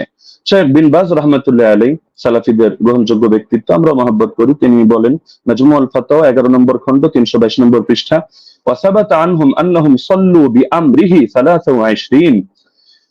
তাদের থেকে প্রমাণিত রয়েছে যে তারা ওমরের আদেশে তারা 23 রাকাত নামাজ আদায় করেছেন। শেখ সালেহ আল মুনাজ্জিদ তিনি বলেন, জা আল আমরু আন ওমর ইবনুল খাত্তাব রাদিয়াল্লাহু আনহু বিসালাতিল 20 রাকাতান, ওমর রাদিয়াল্লাহু আনহু থেকে 20 রাকাতের ব্যাপারে আদেশ এসেছে। তো সালাফি শায়খ হয়েও তারা বিষয়টা মেনে নিয়েছেন। তো এর পক্ষে আরো কিছু প্রাসঙ্গিক বর্ণনা আছে, যেটা শেখ সালেহ আল মুনাজ্জিদ তার islamqo.com এর মধ্যে অন্যান্য বর্ণনাগুলো এর পক্ষে প্রমাণ হিসেবে নিয়ে এসেছেন। সাইদ বিন ইয়াজিদের বর্ণনা, অন্যান্য বর্ণনা, সেটা আমরা আপাতত টানছি না, সেটা পরবর্তী আলোচনার মধ্যে আমরা আনবো। হ্যাঁ, লাস্ট যে পয়েন্টটা আমি বলবো, যে আমরা তো স্পষ্টভাবে দেখালাম যে এর সনদের মধ্যেও দুর্বলতা নেই, মতনের মধ্যেও দুর্বলতা নেই। আর ইমামরা তো স্পষ্টভাবে বলে গিয়েছেন, যেমন খতিব বাগদাদি রাহমাতুল্লাহি আলাইহি এবং হাফিজ ইবনুল কাইয়িম রাহিমাহুল্লাহ বলে গিয়েছেন, কোন হাদিসের উপর যদি উম্মতের আমল থাকে, আল ফাকি ওয়াল মুতাফাক্কি 1 নম্বর খন্ড 473 পৃষ্ঠা, আর রূহ 21 নম্বর পৃষ্ঠা, তাহলে সেই হাদিসটা অবশ্যই গ্রহণযোগ্য হবে। এক্ষেত্রে আরো স্পষ্ট বক্তব্য আমরা ইমাম সৈয়দীরটা উল্লেখ করি। তিনি তাদরিবুর রাওয়ী কিতাবের মধ্যে এনেছেন 34 নম্বর পৃষ্ঠা, ইহকামু লিল হাদিস বিসিহহা, হাদিসের ব্যাপারে সহিহ হওয়ার হুকুম দেওয়া হবে ইযা তালাক্কাহু الناس বিল যখন উম্মত সেটাকে কবুল করে নিবে এবং সেটা গ্রহণ করবে। ওয়া ইল্লাম ইয়াকুন লাহু ইসনাদুন সহিহ, এমনকি যদি তার সহিহ সনদ নাও থাকে তবুও হাদিসটা গ্রহণযোগ্য হবে। এমনকি হাফিজ ইবনে হাজার আসকালানী রাহমাতুল্লাহি আলাইহি আন-নুকাত আলা কিতাবি মুকদ্দিমাত ইবনে সালাহর মধ্যে স্পষ্ট এনেছেন। এটা আপনারা আন-নুকাত আলা কিতাব ইবনে সালাহর মধ্যে প্রথম খন্ড 494 495 পৃষ্ঠায় পাবেন যে মিন জুমলাতি সিফাতিল কাবুল আল্লাতী লাম ইয়াতাআররাজ লাহা শাইখুনা ইয়াকসিদু জাইনাদ্দিন আল-ইরাকি আন ইয়াত্তাফিকা আল-উলামা আলা আল-আমাল বিমাদলুল হাদিস ফাইন্নাহু ইউকবালু হাত্তা ইয়াজিব আল-আমালু বিহি ওয়া ক্বাদ সাররাহা বিযালিকা জামাআতুন মিন আইম্মাতিল উসুল। হাদিস গ্রহণযোগ্য হয় যে সমস্ত গুণের কারণে। এর অন্যতম একটা গুণ হলো যে আলেমরা এই হাদিসের বক্তব্যের আলোকে আমল করার ব্যাপারে একমত হয়ে যান। তো এরকম যদি হয় তাহলে সেই হাদিসটা অবশ্যই কবুল হয় এবং তার দ্বারা আমল করা আবশ্যক হয়ে যায়। এটা হাদিসের মূলনীতি সংক্রান্ত আলোচনা যারা করেছেন যে ইমামরা, তারা স্পষ্টভাবে এই ব্যাপারে বক্তব্য দিয়েছেন। তো এটা হাফিজ ইবনে হাজার আসকালানী রাহমাতুল্লাহি আলাইহির বক্তব্য। তো আলোচনা আরো দীর্ঘ করা যেত, বাকি সময় যেহেতু সংক্ষিপ্ত, আমরা যে পয়েন্টগুলো টানলাম, তো ব্রাদার রাহুলের মধ্যে থেকে কোনো একটা পয়েন্ট টেনে তিনি যদি দেখাতে পারেন যে না, এই শাস্ত্রের এই মূলনীতিগুলো ভুল বা এর আলোকে এটা প্রমাণিত হয় না, তাহলে আমরা তার প্রতি কৃতজ্ঞ থাকবো যে হাদিস শাস্ত্রের নতুন আরেকটা জিনিস অ্যাড হলো। তো সুতরাং আমরা শাস্ত্রের আলোকে দেখিয়ে দিলাম যে না, ইমাম ওমর রাদিয়াল্লাহু তাআলা আনহু তিনি 20 রাকাত তারাবির আদেশ করেছেন। জাযাকুমুল্লাহু খাইরান। জি, আপনাকে অনেক অনেক ধন্যবাদ মুফতি আলী হাসান ওসামা, আপনি যথাসময় শেষ করেছেন। বাদ বাকি আমি এখানেও বলে দিই যে 10 সেকেন্ড আমাদের কস হয়েছে, 10 সেকেন্ড ওসামা সাহেব বেশি পেয়েছেন। বাদ বাকি আমাদের এটা নিয়ে কোনো সে নেই আশা করি। যাই হোক, আমরা এখন যাব খণ্ডন পর্বে, এবং খণ্ডন পর্বে প্রথম 15 মিনিট আলোচনা করবেন মুহতারাম ব্রাদার রাহুল হোসেন, এবং আমি আপনার কাছে যাব, আপনি বললে আমি আপনার টাইমটা শুরু করব। আপনি মিউট হয়ে আছেন। জি, একটা স্লাইড আমি পাঠিয়েছি, এটা শো করতে হবে। স্লাইড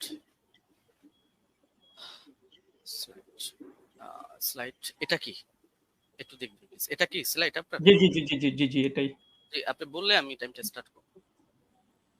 ওকে, টাইম নাও, স্টার্ট। 40 মিনিট। আলহামদুলিল্লাহ, সমস্ত প্রশংসা আল্লাহ সুবহানাহু ওয়া তাআলার জন্য। আমাদের প্রথম পর্ব শেষ হয়েছে। তো মূল বিষয় হচ্ছে এতক্ষণ আপনারা দেখলেন যে আমাদের উস্তাদজি তিনি তার প্রেজেন্টেশনে 20 রাকাত তারাবির পক্ষে তিনি দলিল উপস্থাপন করেছেন। তবে আমি হতাশ হয়েছি। হতাশ এইজন্য হয়েছি যে 8 রাকাতের পক্ষে আমরা যে হাদিসটা পেশ করেছি মুয়াত্তা মালিক থেকে মাত্র 4টে সনদে।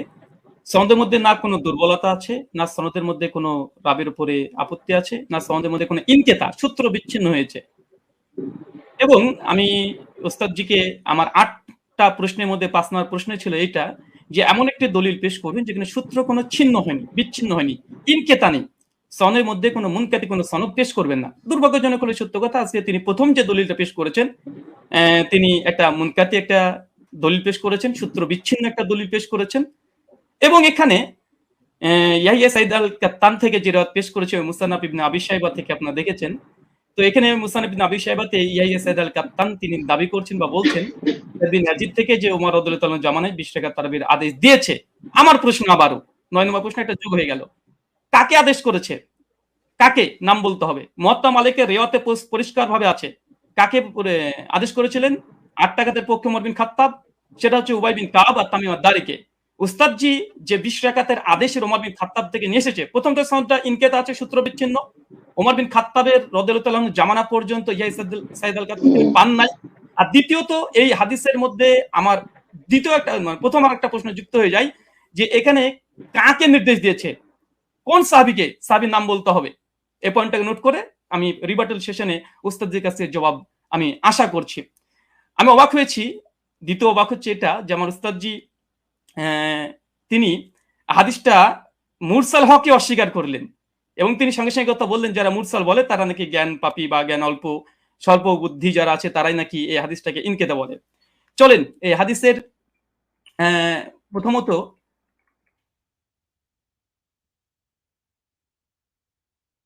আচ্ছা প্রথম হচ্ছে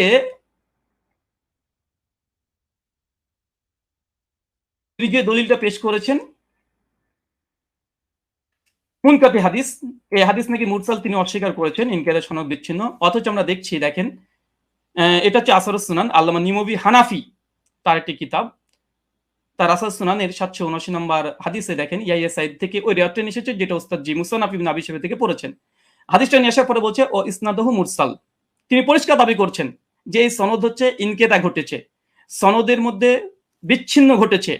ইয়াহিয়া সাইদ আল কাত্তান রাহিমাহুল্লাহ তিনি ওমর বিন খাত্তাবের জামানা পাই নাই, আর তিনি এটাকে পুরোটাকে অস্বীকার করে দিলেন। আমি এটা খুব আশ্চর্য হয়েছি। তারপরে যদিও তিনি এখানে কবিন শব্দটা লিখে দিয়েছেন যে যদিও মুরসাল সূত্র বিচ্ছিন্ন তবে নাকি শক্তিশালী। আর একটা প্রশ্ন যুক্ত হয়ে গেল, উস্তাদজিকে বলবো হাদিস সহিহ হওয়ার জন্য কয়টা শর্ত? সমস্ত মুসলিম উম্মার ইজমা আছে হাদিস সহিহ হওয়ার জন্য 5টা শর্ত, এবং প্রথম যে শর্ত সেটা সনদ মানে একদম মুত্তাসিল হতে হবে, সনদের মধ্যে কোনো যেন বিচ্ছিন্নতা না ঘটে, কোনো ইনকেতা না ঘটে, সূত্র যেন বিচ্ছিন্ন না হয়। এর চেয়ে হাদিস সহিহ হওয়ার জন্য এটা হচ্ছে ইজমাই শর্ত। সে হানাফি বলেন, আহলে হাদিস, শাফি, মালিকি যেই বলেন, সমস্ত উম্মত একমত হাদিস 5টা শর্তে সহিহ হয়।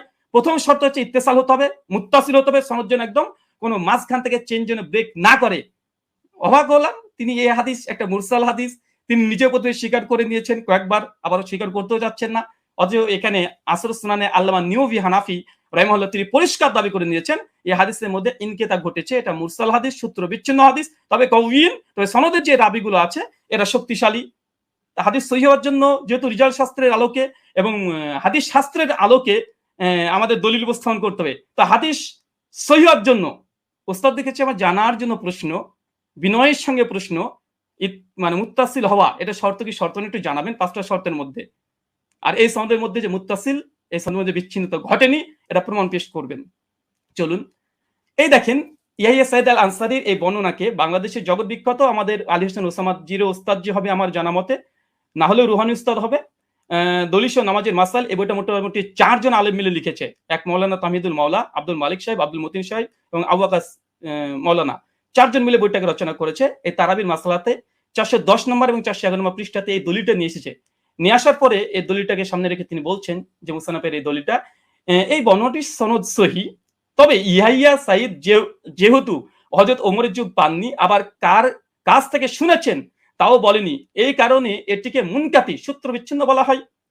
তার মানে আমাদের 4 জন সহ লেখা দলিল সহ নামাজের মাসাল এ বইটা, মানে আমরা 5 জনের মত পেয়ে গেলাম মোটামুটি, যে হানাফি ভাইদের এবং দেওবন্দীদের ঘরনারী এই সনদকে মুনকাতি সূত্র বিচ্ছিন্নটা স্বীকার করে নিয়েছে। যদি এরা যদি মূর্খ হয়, আল্লাহু আলম বিসব, হতে পারে, আমি এখানে কোনো কমেন্ট করব না। তারপরে তিনি ওসামা ওস্তাদজি তিনি যে কথাগুলো বলেছেন, টেনে হিসড়ে হাদিসটাকে আবার মানে হাসান করার চেষ্টা করছে।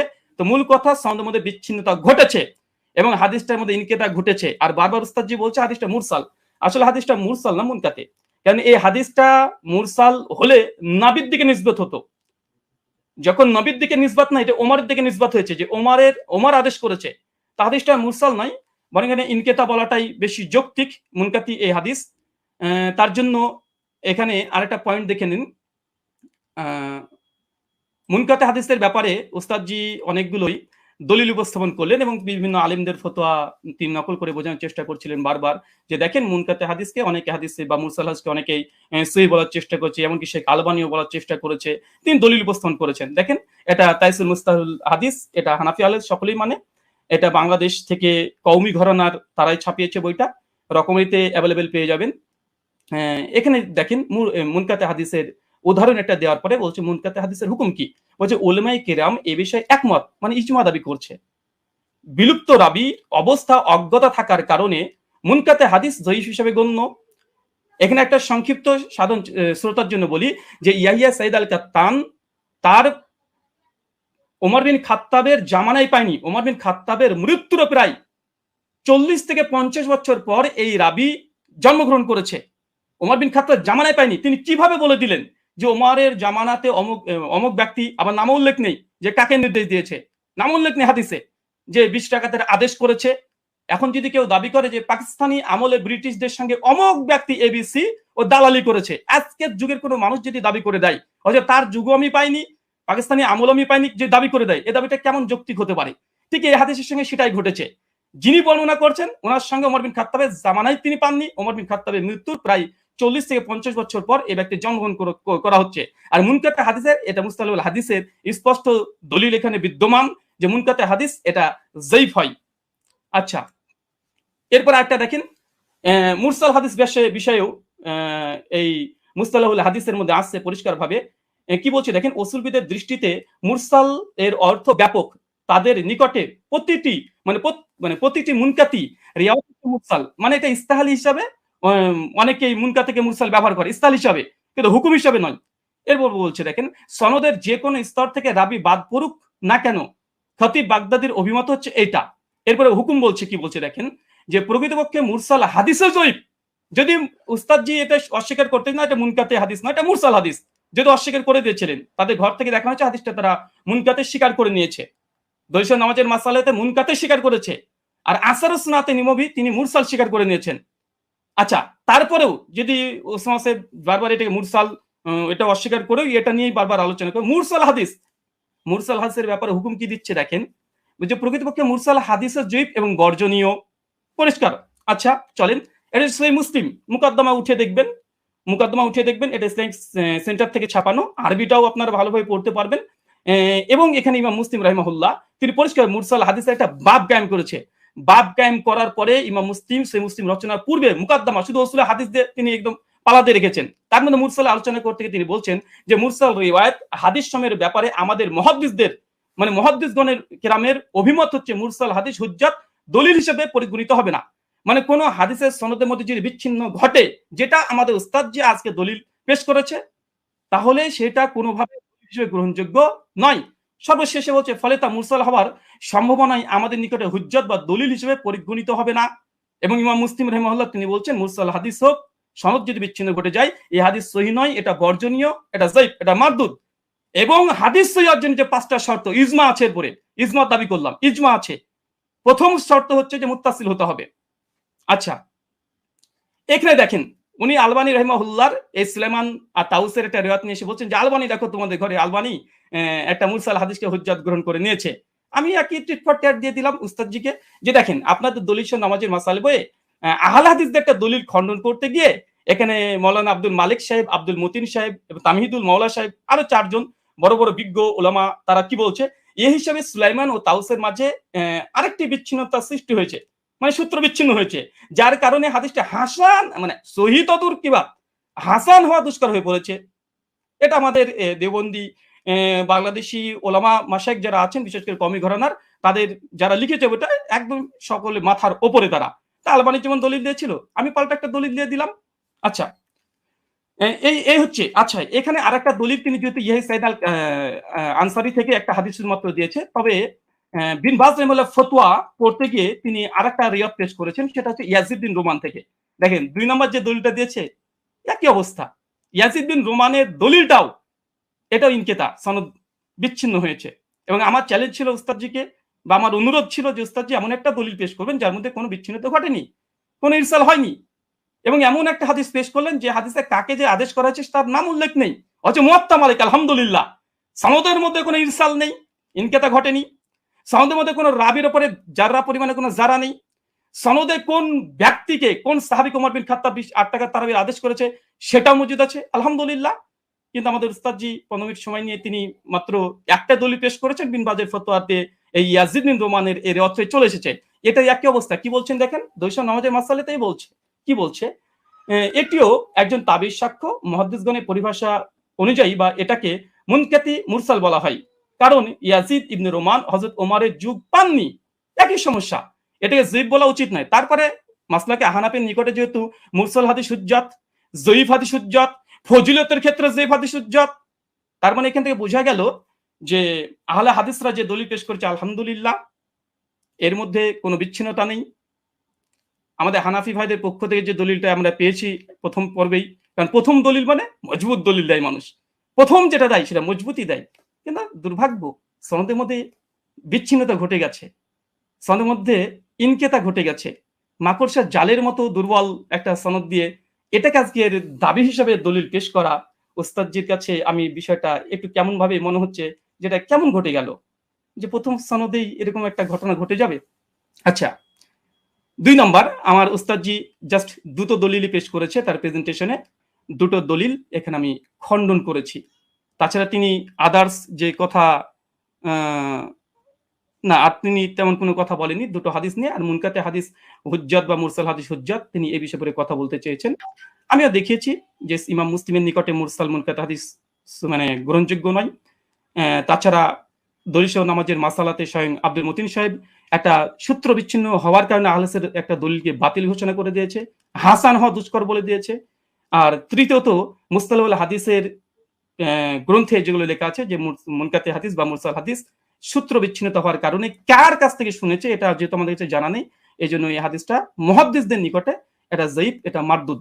এবং আমি একটা প্রশ্ন করে দিয়েছি ওস্তাদ, যে এটা এড়িয়ে যাবেন না, যেহেতু এবার রিবার্টাল সেশন আপনার এড়িয়ে যাবেন না, 8টা প্রশ্ন আপনার মানে কাঁধের উপরে আছে, এবং যেই মানে আমি চেয়েছি যেমন ভাবে তলব করেছি দেওয়ার চেষ্টা করবেন, এবং হাদিস সহিহ হওয়ার জন্য সনদ মুত্তাসিল হওয়া প্রয়োজন কি প্রয়োজন না, এটা প্লিজ দিয়ে আলোচনা শুরু করবেন। আমি আবার আপনাকে 1.5 মিনিট আগে ছেড়ে দিলাম, কেন আপনি জাস্ট 2টো দলিল পেশ করেছেন। শুকরিয়া, ধন্যবাদ, জাযাকাল্লাহু খায়রান, বারাকাল্লাহু ফিকুম। জি ব্রাদার রাহুল হোসেন, আপনাকে অনেক অনেক ধন্যবাদ। খণ্ডন পর্বে আপনি আপনার প্রথম আলোচনাটি শেষ করেছেন, যথাসময়ে শেষ করেছেন এবং আগেই শেষ করেছেন। যেহেতু আমি চলে যাব খণ্ডনের দ্বিতীয় আলোচক যিনি মুফতি শেখ আলী হাসান ওসামা আপনার কাছে, এবং আপনি বললে আমি আপনার টাইমটা শুরু করে দেব। জি, একটু দর্শকদের উদ্দেশ্যে বলবো, দর্শক যারাই দেখছেন অবশ্যই প্রোগ্রামটি শেয়ার করে অন্যকে দেখার জন্য সুযোগ করে দিবেন ইনশাআল্লাহ। জি, আলী হাসান ওসামা আপনার কাছে যাচ্ছি, আপনি বললে আমি টাইমটা শুরু করব। জি, শোনা যাচ্ছে আমাকে? হ্যাঁ, আপনাকে ক্লিয়ার শোনা যাচ্ছে। আচ্ছা, জি, শুরু করতে পারেন। জি, 7 7 8 9 10 সেকেন্ড। জি, ওকে। হামিদান ওয়া মুসাল্লিয়ান ওয়া মুসাল্লিমা আম্মা বা'দ। শাস্ত্রীয় ব্যক্তি ছাড়া আসলে শাস্ত্রীয় আলোচনাটা একটু জটিল ব্যাপারই, যে যতটুকু পরে তার আলোকে গোটা দুনিয়াটাকে মূল্যায়ন করে। তো আমরা যে আলোচনাগুলো করেছি সবগুলো শাস্ত্রীয় মূলনীতিকে উনি এড়িয়ে গিয়ে আমাদের ব্রাদার রাহুল ভাই তিনি হলো অন্যান্য এদিক সেদিকের কথা টেনে, এবং মজার একটা ব্যাপার হলো উনি কি বলবেন আমরা মোটামুটি সবই এক থেকে আইডিয়া করতে পেরেছি, লেকিন আমি যেগুলো বলেছি এটা হয়তো ওনার আনকমন পড়ে গেছে, উনি যার কারণে বিষয়গুলো স্কিপ করে গেছেন। হাতে সময় ছিল, তিনি খণ্ডন করতে পারতেন। তো কি কি স্কিপ করেছেন আর এই খণ্ডন পর্বে যে অসঙ্গতিগুলো বলেছেন এটা নিয়ে তো আমি নেক্সট পর্বে আলোচনা করবো। আগে ওনার কেস প্রেজেন্টেশনের মধ্যে উনি যে কথাগুলো বলেছেন আমরা সেটার মূল্যায়নে আসি। একটা কথা তো তিনি গর্বের সাথে বললেন যে হাদিস সহিহ হওয়ার জন্য 5টা শর্তের ব্যাপারে ইজমা আছে, যে অবশ্যই একমত, ইজমা আছে। তো যার কারণে 3টা জিনিস দেখতে হয় সনদে, 2টো জিনিস দেখতে হয় মতনের মধ্যে, অর্থাৎ মূল টেক্সটের মধ্যে। আপনি দীর্ঘ 15 মিনিট নিয়ে খুব গর্বের সাথে বুক ফুলিয়ে ফুলিয়ে অনেকগুলো কিতাবের রেফারেন্সের আলোকে আপনি শুধু সনদের সৌন্দর্য তুলে ধরেছেন, একেবারে কি কি ফজিলত আছে এটা তুলে ধরেছেন, মতনের বিষয়টা স্কিপ করে গিয়েছেন, আর প্রশ্ন তো কিছু ছড়িয়ে দিয়েছেন। তো আমরা কিছু প্রশ্নের জবাব আমাদের কথার মধ্যে অটো চলে আসবে, বাকিগুলো আমরা আলোচনায় আনবো যেগুলো প্রাসঙ্গিক।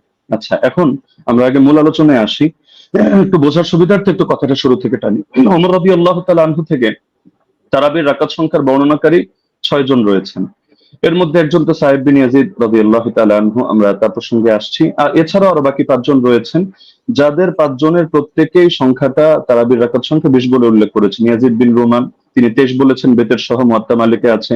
আব্দুল আজিজ বিন রুফাই 20 বলেছেন, মুসান্নাফ ইবনে আবি শাইবা আছে। উবাই বিন কাব 20 বলেছেন, মুসনাদে আহমদ বিন মানিতে আছে। ইয়াহইয়া ইবনে সাঈদ 20 বলেছেন, আমরা আগে উল্লেখ করেছি।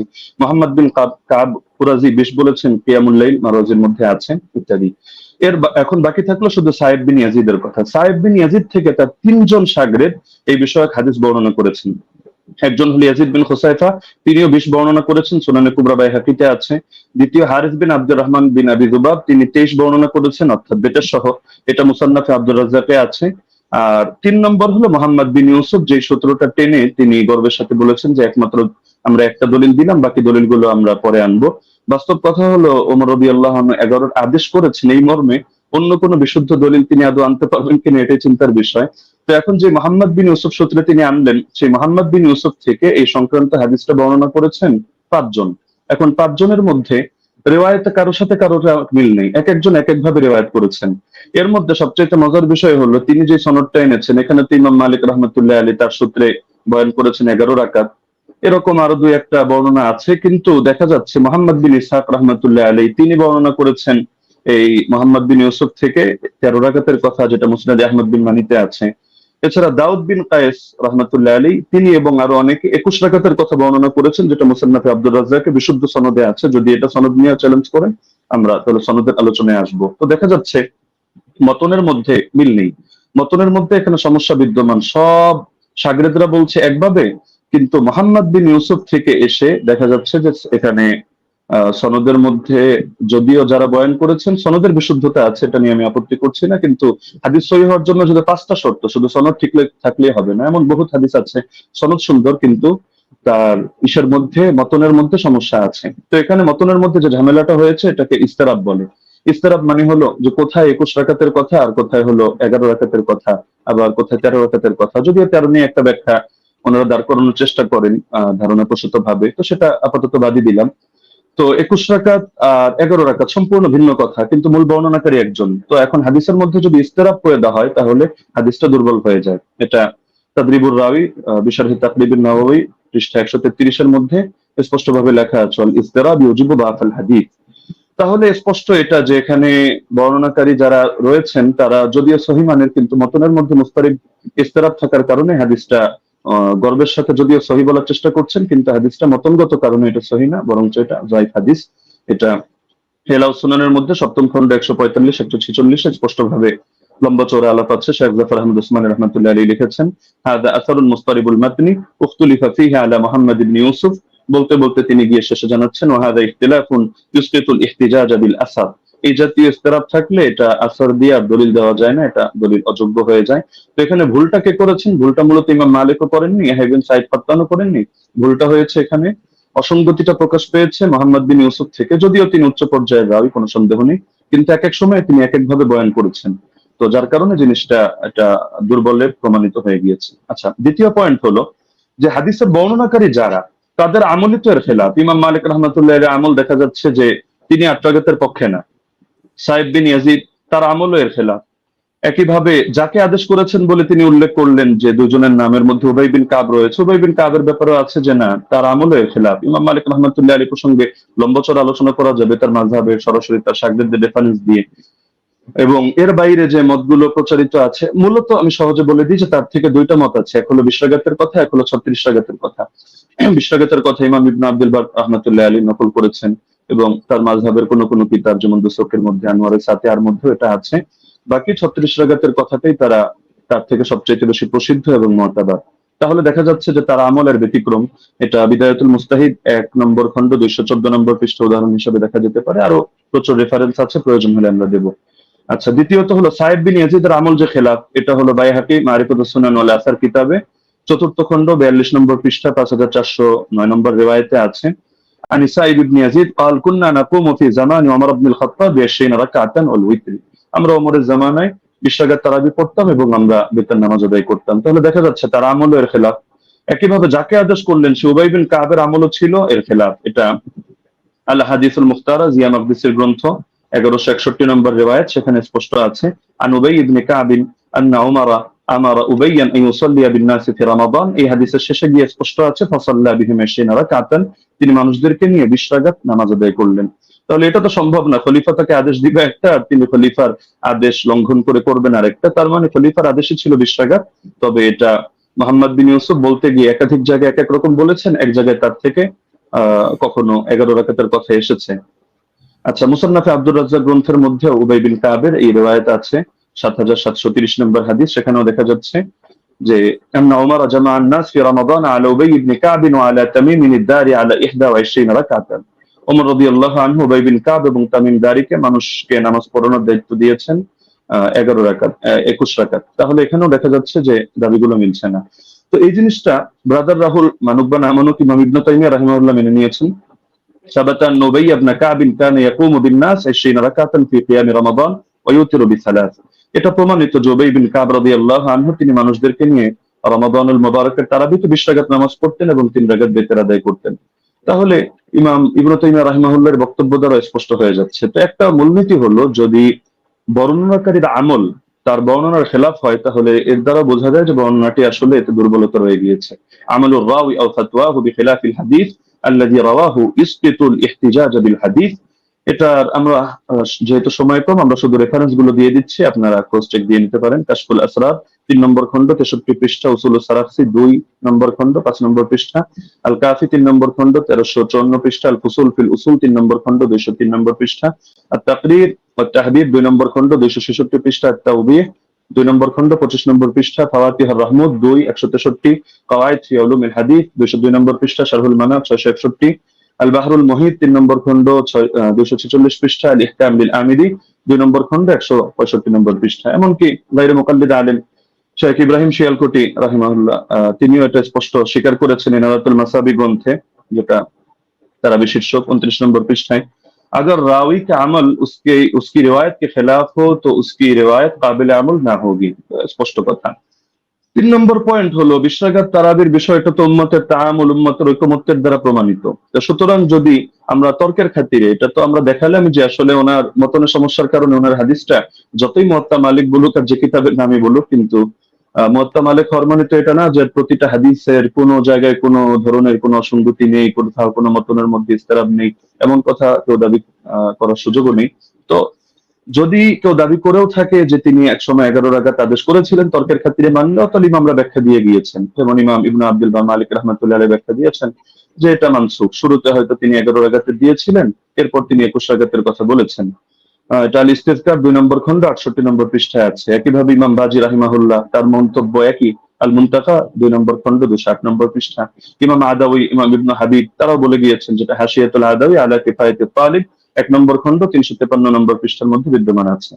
মজার বিষয় হলো এই কারণেই ব্রাদার রাহুল যে মত পোষণ করুক না কেন, 4 মাযহাবের কেউই 8 রাকাত সুন্নাত হওয়ার ফতোয়া প্রদান করেননি। তো যার কারণে 4 মাযহাবের 4 ইমাম যখন আপনারা 20 রাকাতের মতামত দিচ্ছেন, বিশেষ করে ইমাম মালিক থেকে 2টা মত আছে, 20 আছে, 36 আছে, লেকিন এটা তো স্পষ্ট 8-এর কথা কেউ বলছেন না। এবং 8-এর নামে যেটা চালানো হয় সালাফি ভাইরা কেউ কেউ চালায়, তো সেটা প্রমাণিত না। কেন প্রমাণিত না এটা যদি চ্যালেঞ্জ করে আমরা উনি সেই রেফারেন্স টানলে জবাবে আসবো, না হলে শুধু শুধু জবাব দিয়ে সময় বাড়িয়ে লাভ নেই।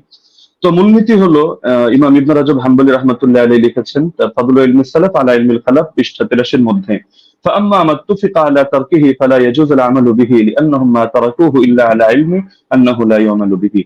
ইমামরা যদি একমত হয়ে যায় যে হাদিসটা এটা তরক করা হচ্ছে, অর্থাৎ তারা কেউ এর আগে ফতোয়া দিচ্ছেন না, আমল করছেন না, তাহলে সেটা আসলে মজবুত থাকে না এবং তার মধ্যে বিভিন্ন দুর্বলতা তৈরি হয়ে যায়, সেটা দলিলযোগ্য হয় না।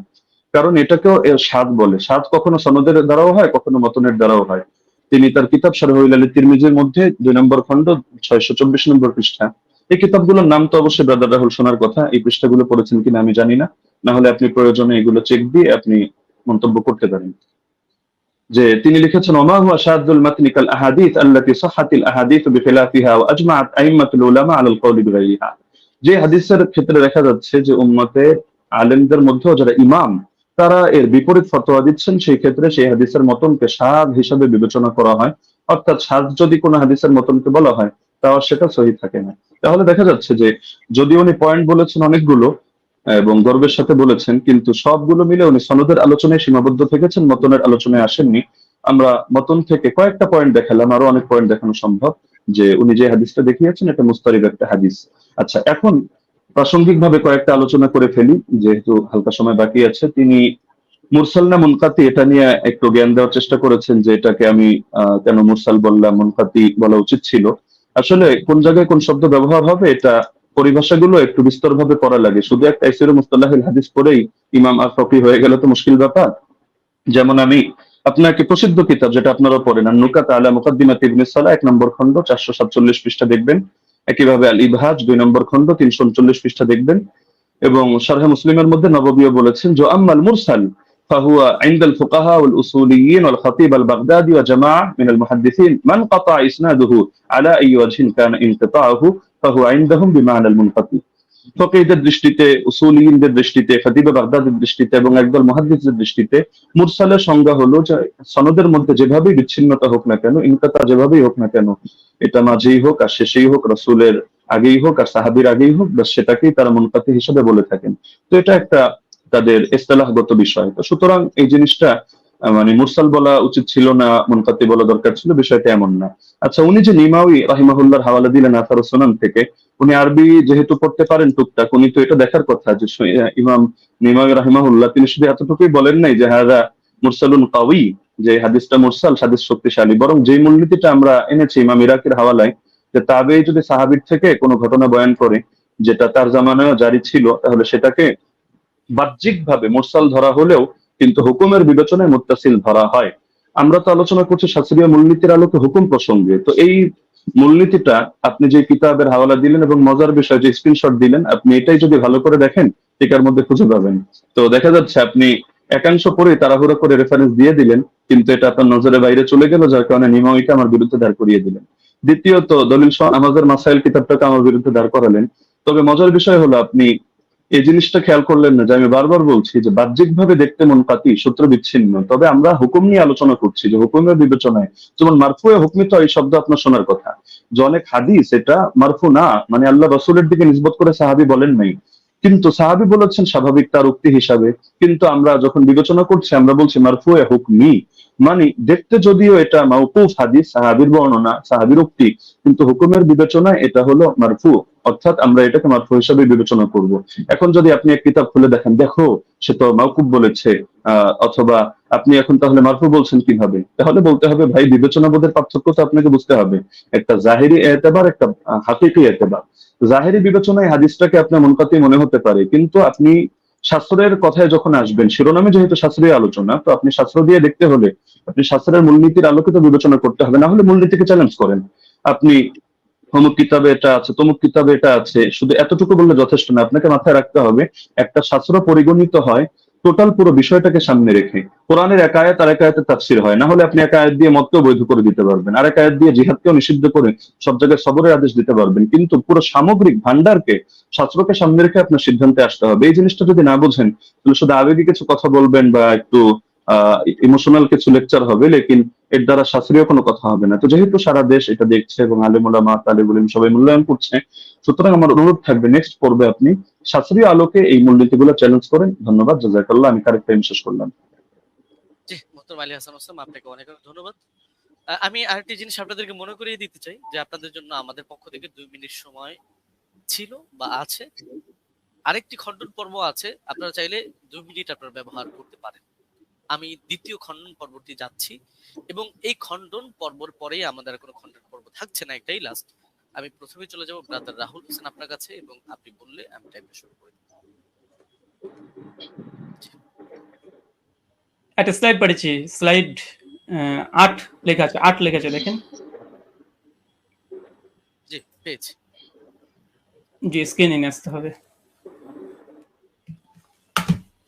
আচ্ছা, সময় স্টার্ট নাও। জি সো বিসমিল্লাহ। সম্মানিত দর্শক মন্ডলী, উস্তাদজি যেটা শেষ করেছেন সেটা দিয়ে শুরু করবো। উনি বললেন যে পারলে ওসুলকে চ্যালেঞ্জ করতে। আমি চ্যালেঞ্জ করে দিয়েছি। উস্তাদজি আমার 8টা অভিযোগের 2টা পয়েন্টের জবাব দেয়নি এবং বলেছিল জবাব দেবে, এবং আমি নাকি স্বাস্থ্য সম্পর্কে তেমন না জানলে এটা সমস্যা, কিন্তু কোথায় যে সমস্যা তিনি এখন পর্যন্ত বলেননি। এটা একটা কেমন হয়ে গেল। উস্তাদজিকে আবার বলে দিয়ে ওসুলকে চ্যালেঞ্জ করেছি, একটু শুনবেন। আমি আপনাকে বলেছিলাম যে হাদিস সহিহ হওয়ার জন্য ইজমাই ওসুল হচ্ছে 5খানা শর্ত লাগবে। প্রথম হচ্ছে মুত্তাসিল হওয়া, সনদের মধ্যে শক্তিশালী হওয়া, সনদের মধ্যে বিচ্ছিন্ন যেন না হয়, এবং দেখানো হয়েছে যে সনদের মধ্যে বিচ্ছিন্নতা আছে। ইয়াহি সাইদ আল কাত্তান উমর বিন খাত্তাবের যুগ পান নাই। এটা হুকমান মারফু বা আপনি যতই প্রমাণ করার চেষ্টা করেন না কেন, কোনোভাবেই এটা প্রমাণ করা সম্ভব নয় যে সনদের মধ্যে ইনকেতা ঘটেনি, যেটা আমি দেবন্দি হানাফি বেল কিতাব থেকে দেখিয়েছি। 2 নম্বর বিষয়, এখানে তিনি আমাকে যে কথাটা আবার বলতে চাইলেন সেটা হাদিস সাজ হওয়া, এবং এর সঙ্গে সঙ্গে বললেন দেখেন 8 টাকাতে তারাবি যেটা দাদা রাহুল পেশ করেছেন সেটা মুয়াত্তা মালিক থেকে, আর মুয়াত্তা মালিকের সনদের রাবিদের মধ্যে কোনো সমস্যা নেই। তবে মতন নিয়ে ব্রাদার রাহুল কোনো কথা বলেনি। অভিযোগ করে তো দেখেন, অভিযোগ করলে তো জবাব দো, আপনি তো অভিযোগটা করেননি, বরং দ্বিতীয় পর্বে এসে অনেকগুলো 1 ডজন দলিল আপনি এখানে পেশ করেছেন। এটা একটা মানে কোয়ালিটি আছে, যে শেষ পর্বে একসঙ্গে অনেকগুলো দিয়ে দিব যেন আর সময় না পাওয়া যায়, এটা আমরাও বুঝি। চলেন আপনার সেটার জবাব দিয়ে দিই। উনি বললেন যে মোহাম্মদ বিন ইউসুফ থেকে 3 জন, সাইদ বিন ইয়াজিদ থেকে টোটাল 6 জন হাদিস বর্ণনা করেছে তারাবি 20 রাকাতের, টোটাল তারাবি রাকাত সংখ্যার উপরে।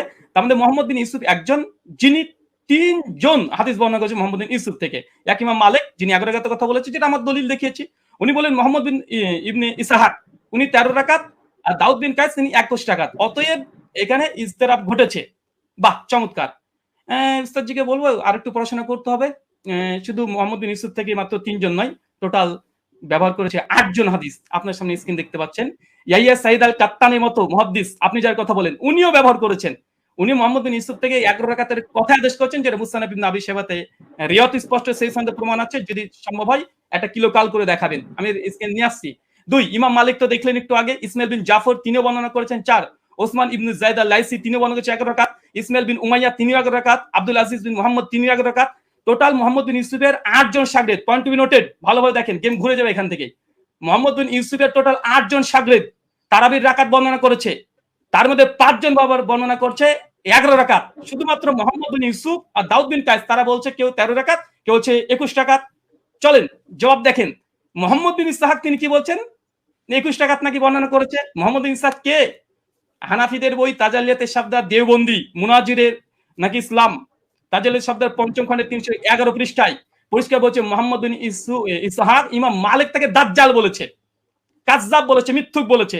হানাফিদের নিকটে মোহাম্মদ বিন ইসহাক তিনি কাযযাব, মিথ্যুক, মানে তাদের উসুল দিয়ে হাদিস জাল পর্যন্ত বলা যায়। কেন সনদের মধ্যে এই মোহাম্মদ বিন ইসহাক যিনি আছেন ইনি কাযযাব, যিনি 21 টাকা বর্ণনা করেছে মোহাম্মদ বিন ইউসুফ থেকে। তাই মোহাম্মদ বিন ইউসুফের 5 জন শাগরেদ বলছে 11 রাকাত, আর একজন কাযযাব রাবি দেওবন্দীদের দাবি অনুযায়ী তিনি বলছেন যে না 13 রাকাত। অতএব এই হাদিস সহিহ নয়, এটা হানাফিদের উসুল্লাহ প্রমাণিত। চলেন এটা যদি সন্তুষ্ট না হয়, দলিল সহ নামাজের মাসাইল 144 নম্বর পৃষ্ঠাতে মাওলানা আব্দুল মতিন সাহেব তিনিও এখানে এই 21 টাকাতে বর্ণনাকারী যিনি আছেন তার নাম মোহাম্মদ ইবনে ইসহাককে জয়ীফ এবং দুর্বল বলছে। স্ক্রিন আপনার সামনে লক্ষ্য করেন। 3 নাম্বার, জাস্টিস তাকি উসমানী এটা উসুল দিয়েছে, আলহামদুলিল্লাহ উসুল দিয়েছে। উসুলকে চ্যালেঞ্জ করেন, তাকি উসমানী রসুলকে চ্যালেঞ্জ করেন। কি বলছে দেখেন, দারসে তিনি 2 খণ্ডের 93 পৃষ্ঠা তিনি বলছেন মোহাম্মদ ইবনে ইসহাক রাহিমাহুল্লাহ মাকহুলের ছাত্র, তার সম্পর্কে পেছনে বলা হয়েছে যে তার একক বর্ণনা সন্দেহযুক্ত। তার মানে মোহাম্মদ বিন ইউসুফ যদি একাকী কোনো রিয়াত বর্ণনা করে সেটা সন্দেহযুক্ত। আর তাজালিয়াতে শাবদারে বলছে মোহাম্মদ বিন ইসহাক হচ্ছে কাযযাব, যিনি 21 টাকাতে বর্ণনা করেছে। তাই ইমাম মালিক যে 11 রাকাতে বর্ণনা করেছে এটাই সহিহ, বরং মোহাম্মদ বিন ইসহাকের 13 রাকাতে বর্ণনা এটাই সহিহ। কোথা থেকে কি দিয়ে দিয়েছে চলেন এরপর কি বলছেন। দাউদ বিন কায়েসের হাদিস দিয়ে তিনি ইজতিরাবের দাবি করেছে। ওই উস্তাদজিকে আমি প্রথম পর্বে চ্যালেঞ্জ করেছিলাম যে ইজতিরাবের সংজ্ঞা কি পেশ করবেন, আর সেই সংজ্ঞাকে সামনে রেখে এই হাদিসকে আপনাকে ইজতিরাব দাবি করতে হবে। কারণ ইজতিরাবের একটা সংজ্ঞার মধ্যে এটাও পড়ে যে দুটো হাদিস সেম সমপরিমাণের সহিহ হতে হবে, চেন অফ ন্যারেশন। মুয়াত্তা মালিকের যে গোল্ডেন চেন সিলসিলাতুল জাহাব একটা দলিল পেশ করেন, আলহামদুলিল্লাহ এখন মতো আসবে না। আমার তো উস্তাদজি প্রথম থেকে তিনি মুনকাতে হাদিস জয়ীফ মুনকাতে দলিল পেশ করছে, একটা মুত্তাসিল পারছেন না। মুয়াত্তা মালিকের মতো একটা দলিল দিতে পারছেন না উস্তাদজি। 15-30 মিনিট শেষ হয়ে গেল, মাত্র 15টা মিনিট আছে।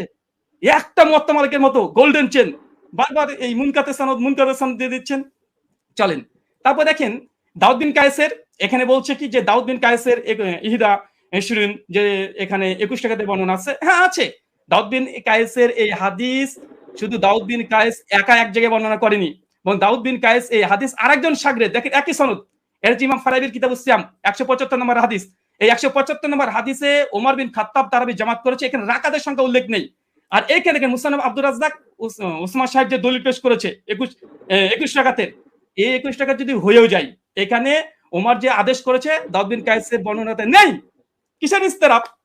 দাউদ বিন কায়েসের রিওয়াতে এখানে যে আদেশ করেছে, নির্দেশ দিয়েছে ওমর নাই। ওমরের জামানায় পড়তো, কে পড়তো, কারা পড়তো, কে আদেশ করেছে, ওমর কি তাকে নির্দেশ করেছে? কিচ্ছু নাই। তাই ইস্তেরাব হওয়ার জন্য মতনের মোটামুটি সরাসরি কন্ট্রাডিকশন থাকতে হয়, সরাসরি কন্ট্রাডিকশন থাকতে হয়, অথবা দুটো মতন এমন সনদ এমন শক্তিশালী পর্যায়ের যেগুলো তাকবির দেওয়া সম্ভব নয়। এখানে 21 টাকাতে যে দাউদ বিন কায়েসের দুইজন এক জায়গাতে তিনি বর্ণনা করছেন, কোন রাকাত সংখ্যা তিনি বর্ণনা করছেন না। তাই এই দাউদ বিন কায়েসের 21 টাকাতে হাদিস দিয়ে তারপর যদি ধরে নি ফর সেক অফ আর্গুমেন্ট দাউদ বিন কায়েসের হাদিসে ওমর আদেশ দিয়েছেন নাই, তাই এই হাদিসকে সামনে রেখে মুয়াত্তা মালিকের হাদিসকে ইস্তিরাব দাবি করা এটা বেলপাক লেখাকের কি। আর 2 নাম্বার ইবনে ইসহাকের যে 21 টাকাতে বর্ণনা, ইবনে ইসহাকের ওই রিওয়াতে ইবনে ইসহাককে সরাসরি দেওবন্দীরা কাজদা বলছে, দাজ্জাল বলছে ইমাম মালিকের কল নকল করে, তার দলিল দেওয়া মানে গাছে কাঁঠাল গোফে তেল। তাই দুটো জয়ীফ দলিল দিয়ে মুয়াত্তা মালিকের মতো গোল্ডেন চেন সিলসিলাতে জাহাবের পুরো অভিযোগ আপত্তি করা সনদ এবং মতনে পড়ে, এটা খুব হাস্যকর ওস্তাদজি। এটা আপনার কাছে অন্তত হাদিস শাস্ত্রবিদ, আপনি হাদিস পড়ান শুনেছে একটা বক্তৃতাতে, কিন্তু এরকম করবেন আজকে আমি এটা ভাবতে পারিনি। আর তৃতীয়, যদিও সঞ্চালক আজকে দৃষ্টি কেমন দিয়েছে জানি না, আজকে আমাদের আলোচনাতে ছিল যে তিনি কোনো ফাতোয়া ফারাজ দিবেন না, তিনি ওসাইমিনের ফতোয়া নিয়ে এসেছেন, ইবনে তাইমিয়ার ফতোয়া নিয়ে এসেছেন, ইবনে আব্দুল বারের ফতোয়া নিয়ে এসেছেন, স্যার মাযহারের ফতোয়া নিয়ে এসেছেন, ফাঁকা মাঠে গোল দিতে চেয়েছেন, এখানে থামানো হয়নি। যদি এরকমই হয় আমরা দোল দিতে পারি, চলে সামনে আসছে। আচ্ছা, তার মানে বোঝা গেল মুহাম্মদ বিন ইসহাকের ওই রেবাত 3 জন নাই উস্তাদজি, 8 জন। 5 জন বলেছে 11 রাকাত, আর 2 জন বলেছে 13-21, আর দুটো হাদিসই জয়ীফ হানাফি দেওবন্দীদের উসুল অনুযায়ী। তাই ওটা দিয়ে ইস্তেরাব দাবি করা বেলপাকলে কাকের কি এরকম হয়ে যায়। আচ্ছা,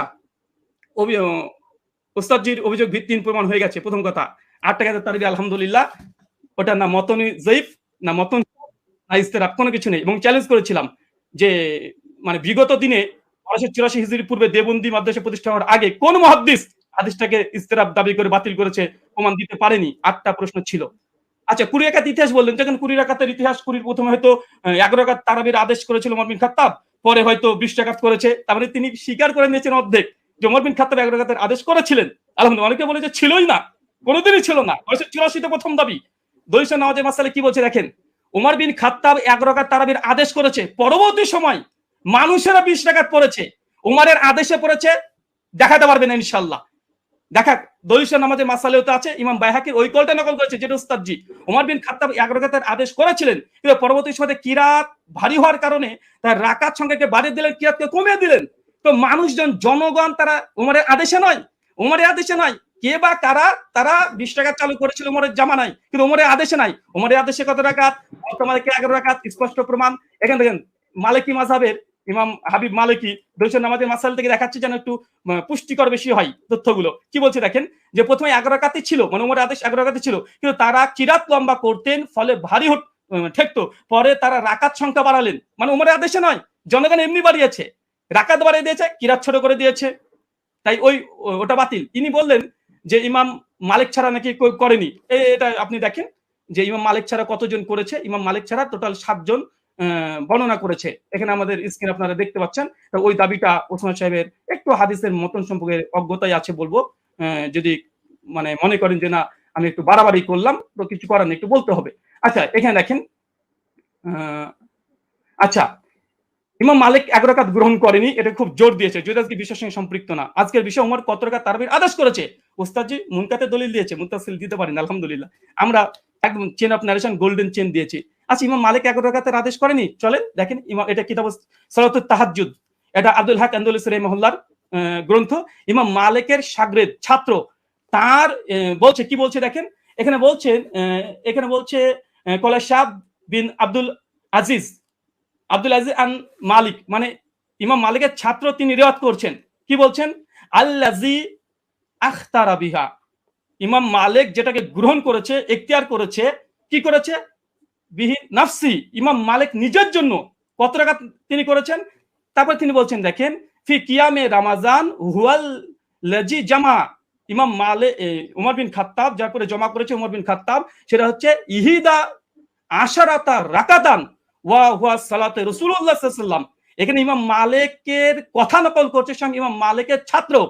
আমি এখানে ইমাম মালিকের ছাত্র ডাইরেক্ট কল, তিনি বলছেন যে ইমাম মালিক যেটা গ্রহণ করেছিলেন সেটা হচ্ছে 11 রাকাত, যেটা ছিল রাসূলুল্লাহ সালাত এবং ওমর বিন খাত্তাব যার পরে জমা করেছে, প্রথম কল। দ্বিতীয় দেখুন এখানে হচ্ছে ইবনে কাসিমের একটা কলমে নকল করে গেছি, ইবনে কাসিম তিনি মালিক থেকে বর্ণনা করছে যে ওমরের জামানায় 36 রাকাত পড়া হতো, 36 রাকাত পড়া হতো, কিন্তু ইমাম মালিক কত গ্রহণ করেছে দেখেন, শেষে লাল দিয়ে দাগানো আছে। তারপরে হচ্ছে আত্তারা ওয়া নাফসি, ইমাম মালিক নিজের জন্য যেটা নির্ধারণ করেছে ইহিদা আশারাত রাকাতান, কিন্তু ইমাম মালিক নিজের জন্য 11 রাকাত, মানে ইমাম মালিকের সময় মানুষ 36 রাকাত পড়ছে, কিন্তু ইমাম মালিককে যখন সরকার যখন চিঠি পাঠায়, এই ঘটনা বর্ণনা আছে অনেক জায়গাতেই, তারপরে তাকে যখন বললো যে নামাজের সঙ্গে কি কমিয়ে দেবো, সেই সময় মালিক বলছে তারা পড়তে থাক, কিন্তু আমি নিজের জন্য ফি নাফসি, আমার জন্য ইহিদা আশারাত রাকাতান, আমি 11 রাকাতকে আমি নিজের জন্য গ্রহণ করলাম, মানুষ কি পড়ছে দেখার দরকার নেই, ইমাম মালিককে কথা মেনে নিতে। আচ্ছা, এরপরে দেখেন, আচ্ছা বদরুদ্দিন আইনি হানাফি তিনিও উমদাতুল কারি শারহ সহিহ বুখারীতে 102 নম্বরে তিনি এই কথা স্বীকার করে নিয়েছেন যে ইমাম মালিক তিনি তার নিজের জন্য 11 রাকাতকে তিনি পছন্দ করেছিলেন, তার জামানায় কে কত পড়েছিল দেখার দরকার নেই, কারণ আমাদের আজকের আলোচ্য বিষয় এটা নয় যে কার জামানায় কত রাকাত পড়েছে, যদি ওটা নিয়ে ডিবেট করতে হয় আসেন পরে একটা সেশন রাখেন, অন্যদিন একটা সময় দেন, আবার আসবো, এটাও প্রমাণ করবেন ইনশাআল্লাহ ওমর বিন খাত্তাব জামানাতে 8 রাকাত তারাবি হতো। আজকের আলোচ্য বিষয় ওসমান সাহেব ভুলে গেলে হবে না, ওমর বিন খাত্তাব কত রাকাত তারাবির আদেশ করেছেন, ওমরের জামানায় কে বা কারা কত পড়তো, কোন ইমাম কত রাকাতের ফতোয়া দিয়েছে, কে কি বলেছে, এটা নয়, হাদিস শাস্ত্রের আলোকে ওমর বিন খাত্তাব কত রাকাত আদেশ করেছে। মুওয়াত্তা মালিকের স্পষ্ট হাদিস 11 রাকাত, আপনি ইস্তেরাবের দাবি করেছিলেন, দুমড়ে মুচড়ে গেছে আলহামদুলিল্লাহ, বরং আপনি যে দলিল দিয়েছেন সবগুলো মুনকাতে হাদিসে পেশ করেছেন, এবং আপনাকে যে চ্যালেঞ্জগুলো করা হয়েছিল, আপনাকে যে চ্যালেঞ্জগুলো করেছিলাম সেই চ্যালেঞ্জের জবাব এখন পর্যন্ত আসেনি, যে ইয়াহিয়া সাইলাল কাত্তানের যে বর্ণনা পেশ করেছেন কাকে আদেশ করেছে হাদিস উল্লেখ নাই। মুওয়াত্তা মালিকের হাদিস দেখেন, দুটো হাদিসকে সম্মানিত দর্শক মণ্ডলী মাইন্ড ফুলে রাখেন, ফ্রেশ রাখেন, এক গ্লাস পানি খান, তারপর আলোচনা শোনেন। উনি উমারের 20 রাকাত তারাবির আদেশ যে দলিল দিয়েছে মুনকাতে সনদ বিচ্ছিন্নতা আছে, কাকে উমার আদেশ দিয়েছে সে কথা হাদিসের মধ্যে উল্লেখ নেই। আচ্ছা, আর উমর বিন খাত্তাব মুওয়াত্তা মালিকের সবকিছু মজুদ আছে আলহামদুলিল্লাহ, তারপরেও দেখেন কোন হাদিসটা বেশি মজবুত এবং কোনটা শক্তিশালী, কোনটা, চলেন। আচ্ছা, উনি বলছেন অধিকাংশ ওলামারা তো ইমাম তিরমিজি কল নকল করলেন যে অধিকাংশ আহলে ইলম তারা কত রাকাত পড়েছে, তারা 20 রাকাতের কথা বলেছে। দেখেন ইমাম তাবারি কথা নিয়ে নেন, তাহলে ইমাম তিরমিজির পাল্টা জবাব তাবারি কল দিয়ে তিনি কি বলছেন, তিনি পরিষ্কার বলছে, ইমাম তাবারি কথা আছে কাসরি মিনান আহলিল ইলম, অধিকাংশ ওলামারা আহলে ইলমরা, মূর্খরা নয়, আহলে ইলমরা কি করেছে, ইহিদা আশরাতা রাকা, তারা 11 রাকাতকে পছন্দ করেছে, 11 রাকাতকে, এটা ইমাম কুরতুবীর কল মজুদ আছে। তো এরকম ফতোয়া যদি দিতে চাই এবং আপনিও দিবেন আমিও দিব, আজকের টপিক এটা নয় যে কোন হুজুরে কত ফতোয়া দিয়েছে, জনগণ কত পড়তো, লোকজন কত পড়তো, আজকের আলোচ্য উমর কত রাকাতের আদেশ করেছে। চলেন, এখানে তিনি কয়েকটা দলিল এখানে 20 রাকাতের আবার দেওয়ার চেষ্টা করেছে, আমরা সেখানে দেখাবো, বরং আমি বলবো আচ্ছা 20 রাকাতে তিনি হাদিস, আরো তিনি ঝরঝর করে 6খানা হাদিস দিয়ে ফেলেছেন, আমাদের 4টেই মুরসাল। আমি সনদ দেখেন, পুরো হানাফিকে স্ক্রিনের মধ্যে রেখে দিয়েছে আপনি এই মুহূর্তে। সাইদ বিন ইয়াজিদ থেকে আবু জুয়াবের হাদিস যায়িফ, চলেন এক ঝলক দেখে দেবো শুধু, কারণ এখানে আসলামি আছে, ইব্রাহিম বিন মুহাম্মদ বিন আবি ইয়াহিয়া আসলামি, তিনি পঞ্চম স্তরের মুদাল্লিস রাবি, এবং জেব বলেছে এ রাবিকে স্বয়ং ইয়াহ্যা ইবনে মাইন হানাফি বলে দাবি করা হয়, তিনি স্বয়ং তাকে কাযযাব বলেছেন, লাইসা বিসিকাতিন, তিনি সিকা নয়, কাযযাব, তিনি মিথ্যুক রাবি দলিল দিয়েছে, মুস্তাজি হতাশ হয়েছি আলাইহিস সালাম সাহেব। 2 নাম্বার আবুল আলিয়ার যে বর্ণনা পেশ করেছে, আবুল আলিয়ার বর্ণনা আবু জাফর রাজি জেব রাবি কে বলেছে, দেখেন এখানে নাজমুর রায়াত হাফিজ জাইলি কি বলছে, আবু জাফর মুতাকাল্লিম ফি, তিনি বিতর্কিত রাবি, কলা আলী ইবনুল মাদিনী, তিনি অনেক মানে ইস্তেরাব করতেন, কলা আহমেদ লাইসাবি কয়িন, ইমাম আহমেদ বিন হাম্বল বলছে এই আবু জাফর রাজি ইনি হচ্ছেন শক্তিশালী নয়, কলা আবু জুরা রাজি ইয়াহুম কাসিরা অধিকাংশ ভুল করতেন, হাফেজ জাইলাই হানাফি তিনি বলছেন আবুল আলিয়ার হাদিসের যে রাবি আবু জাফর ইনি জয়ীফ রাবি, মুতাকাল্লিম ফি, বিতর্কিত রাবি দলিল দিচ্ছেন মুয়াত্তা মালিকের সামনে। অবাক অবাক। দেখেন ইমাম আহমেদ বলছেন মুস্তারিবুল হাদিস আবু জাফর রাজিকে পঞ্চম। আচ্ছা, এবং তিনি ইয়াজিদ বিন রোমানের হাদিসটাকে তিনি আবার পেশ করলেন মতন পরপর তিনটা হাদিসকে ইরসাল বলছে। এক পৃষ্ঠাতে হানাফিদের 3টা হাদিস জয়ীফ, আর এটা আসর সুনানে স্পষ্ট এখানে লিখে দেওয়া হয়েছে। আচ্ছা, এখানে চতুর্থ বিষয় দেখেন, উনি বারবার ইয়াহিয়া সাইদ আনসারী হাদিসটাকে উনি বলছেন যে এটা যদিও মুরসাল উমরের জামানায় পায়নি। আমি এখানে 2 মিনিট নেব, যেটা পাওয়ার কথা। জি অবশ্যই, আপনি 2 মিনিট নেবেন। জি আচ্ছা, উস্তাদ জি শুনেন এবং শ্রোতা মণ্ডলী শুনেন, উনি যে দলিলটাকে মজবুত দলিল বানিয়েছেন যে ইয়াহিয়া বিন সাইদ আল আনসারীর এই হাদিস। দেখেন ইমাম হাজম রাহিমাহুল্লাহ তিনি বলছেন যে ইয়াহিয়া সাইদ আল আনসারী তিনি মৃত্যুবরণ করেছে ওমর বিন খাত্তাবের 25 বছর পরে। উস্তাদ জি কি দিয়ে মানুষকে মানে এইভাবে যদি রিজাল্ট শাস্ত্র নিয়ে যদি আলোচনা করতে আসেন, মানুষ তো হতাশ হয়ে বাড়িতে ফিরবে। যে এমন একজন হাদিস বর্ণনা করলেন যে ওমর বিন খাত্তাবের জামানায় পেল না, এখন তো এটা প্রমাণই করতে পারলেন না, সনদ থেকে মুত্তাসিল এখন পর্যন্ত প্রমাণ করতে পারলেন না, এটা আপনার জন্য আমি। এবং উনি বলেন যে ওসুলকে নাকি চ্যালেঞ্জ করিনি, ওসুলকে চ্যালেঞ্জ করেছি। 2-4টে মুস্তালাহুল হাদিস, মানে এই গোটা আলোচনার সারমর্ম এটাই হয়ে যাচ্ছে যে এখন মুরসাল হাদিস দলিল কি দলিল না, মুরসাল হাদিস দলিল কি দলিল না। আরে যদি তর্কের খাতে ধরে নি মুরসাল হাদিস দলিল, মুয়াত্তা মালিকের মতো গোল্ডেন চেনের সঙ্গে টেক্কা দিতে পারে? ধরেও নি ফর সেক অফ আর্গুমেন্ট, কোথায় কি আর কোথায় কি, যে ধরেও নি। তারপরে দেখেন এখানে আরেকটা উনি বললেন যে ওমরের জামানাতে পড়ার কথা। যদি ওমরের জামানার কথা হয়, আমরা তো দলিল দিয়ে দিতে পারবো যে ওমরের জামানাতে সাহাবীরা ইয়াহিয়া সাইদ আল কাত্তানের মতো সাহাবীরা তিনিও 11 রাকাত তারাবি পড়েছেন। এই মর্মে অনেকগুলো দলিল আমরা দেখিয়ে দিতে পারবো। আমি এক ঝলক শুধু দেখে দেবো, তিনি যেহেতু অনেক সাহাবীদের কথাও তিনি দলিল হিসেবে নিয়ে এসেছেন যে তারা কোন কোন জামানায় তারা পড়তো। আচ্ছা চলেন, আচ্ছা এখানে ইয়াহিয়া সাইদ আল আনসারীর যে রিওয়ায়াত নিয়ে এসেছে দেখেন, আমি এখানে 4 জন এখানে রেখে দিচ্ছি, এখানে 4 জনের নাম দেখেন। আচ্ছা, ইয়াহিয়া সাইদ আল আনসারী রাহিমাহুল্লাহ তিনিও বলছেন যে ওমরের জামানায় আমরা 20 টাকা তারাবি পড়তাম। ও ইয়াহিয়া সাইদ আল কাত্তান উনি যে দলিল দিয়েছে, আমি আরেকটা দলিল দিলাম খনন করার জন্য। উনি ইয়াহিয়া সাইদ আল কাত্তান যে দলিল যে এখানেও এর হচ্ছে মুসনাদ ইবনে আবি শাইবা 7671 নম্বর হাদিস, তিনিও বলছেন যে ইহিদা আশরাতা রাকা ওমরের জামানায় আমরা 11 রাকাত পড়তাম আলহামদুলিল্লাহ। আরেকটা দেখেন আব্দুল আজিজ ইবনে মুহাম্মদ তিনিও বলছেন যে ওমরের জামানায় আমরা 11 রাকাত পড়তাম। শেষ হয়েছে, 2 মিনিট। শুকরিয়া, জাযাকাল্লাহ খাইরান।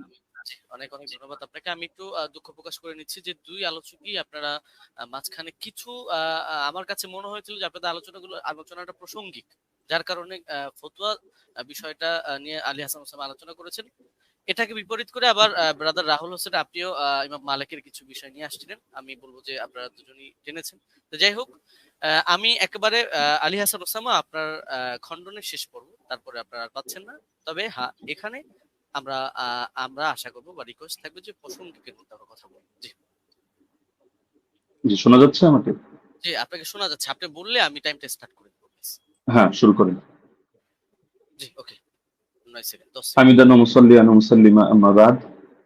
ব্রাদার রাহুল ভাইয়ের ব্যাপারে আমি একটা হতাশা প্রকাশ করছি। এই লিখিত সাজানো গোছানো ফরম্যাট দিয়ে আমার কথাগুলো খণ্ডন করতে চাইলে সবচাইতে বড় যে ঝামেলাটা আপনি করেছেন, আমি কথা বলি 50টা আর আপনি লিখিত ফরম্যাট থেকে সেই আগে চর্বিত চর্বণ যা সাজিয়ে রেখেছেন এবং 3 বছর থেকে বয়ানও যা বলছেন ওই সেগুলোই টেনে টেনে আপনি শুধু আগের কথাগুলোই করেন, অথচ অধিকাংশ পয়েন্ট আপনি বোঝেনই না, না ইচ্ছাকৃত এড়িয়ে চলেন, আমি ধরতে পারি না। দ্বিতীয় বিষয় হলো আপনি বলেন আমি ফতোয়াটা নিচ্ছি, আমি কোনো প্রসঙ্গে ফতোয়াটা নিই, আমি উসুল বোঝানোর জন্য উদাহরণ দিয়েছি। ইমাম তিরমিজি রাহিমাহুল্লাহ কি মত দিয়েছেন, আলেমরা কি মত গ্রহণ করেছেন সেটা তো আমি বলিনি। আমি তো দেখিয়েছি ইমাম তিরমিজি এই বক্তব্যটা বলেছেন যে রুয়ান ওমর থেকে বর্ণিত হয়েছে 20 রাকাতের কথা, এই প্রসঙ্গে এনেছি। আপনি কথা না বুঝেই সেই লিখিত ফরম্যাটে খণ্ডন করতে গেলে এটা ভুল করবেন, শুধু আবেগী কথা দিয়ে তো হবে না। আর শুধু জুবায়ের আলী জাই, নাসিরউদ্দিন আলবানী রাহিমাহুল্লাহ ওনাদের শুধু হাওয়ালাগুলো থেকেই ওই কপি পেস্ট করে আপনি একটা ফরম্যাট সাজিয়ে রাখলে সব কথা খণ্ডন করতে পারবেন না। এখন আপনি বারবার বলছেন যে আপনি একটা সনদ দেখান যেটা ইনকিতা নাই। আরে ভাই আপনি তো উসুলের আলোকে কথায় আসবেন, আপনি তো আমি যে উসুলগুলো শুনলাম ইতিমধ্যে 8-10টা উসুল শোনানো হয়ে গেছে, আপনি উসুলেরই কোনো ধার ধারছেন না।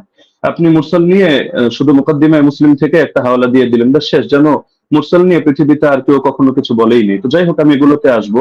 আমি প্রথম শুরু করি। আপনি দাউদ বিন কায়েসের যেই বক্তব্যটা দিলেন, যে দাউদ বিন কায়েসের এই বক্তব্যের মধ্যে এখানে আদেশের কোনো কথা নেই। আসলে আপনি আরবি কতটুকু পারেন আমি জানি না, আপনি আরবি মতনগুলো পড়েন না, আজকে ইচ্ছাকৃত কিনা আমি জানি না, যে মতনের ভুল থেকে বাঁচার জন্য কিনা, হতে পারে, হলে হতেও পারে, অন্য হিকমত থাকতে পারে, সময় বাঁচানোর ব্যাপারে হতে পারে।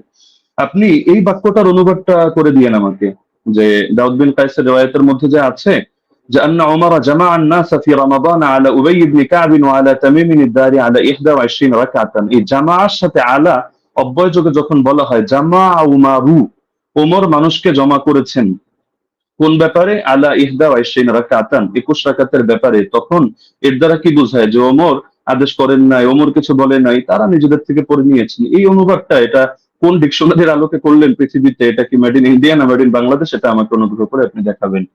আর আপনি বললেন যে 8 জন বর্ণনা করেছেন, শুধু ওই 3 জনই না। আমি তো 3 জন প্রসঙ্গ আর 8 জন প্রসঙ্গে বলিনি, আমি তো কথাটা বলেছি এই প্রসঙ্গে যে ওনাদের বর্ণনাগুলোর মধ্যে ভিন্নতা আছে, ইস্তেরাব আছে, এই প্রসঙ্গে আমি কথাটা টেনেছি।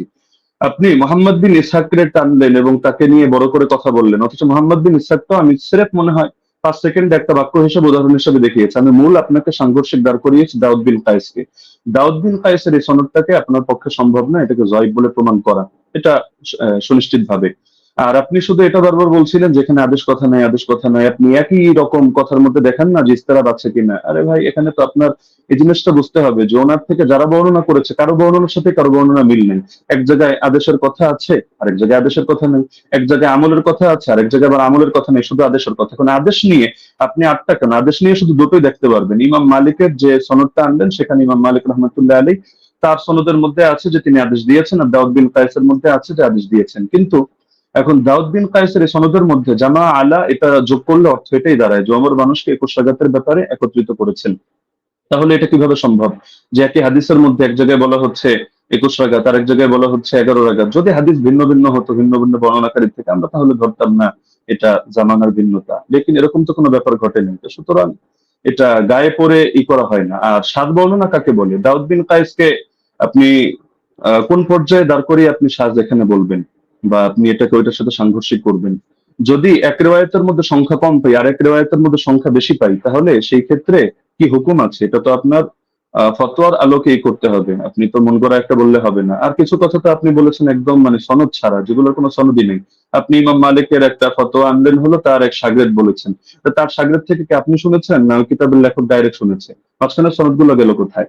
আর আপনি মাযহাব নিয়ে কথা বলতে চাইলে মাযহাবের ব্যাপারে মূলনীতিগুলো তো আপনার জানা থাকা দরকার। ধরেন মালিকি মাযহাব নিয়ে আমি 100টা মত পেলাম, তাহলে আমি কোন মতটা চূড়ান্ত ধরবো?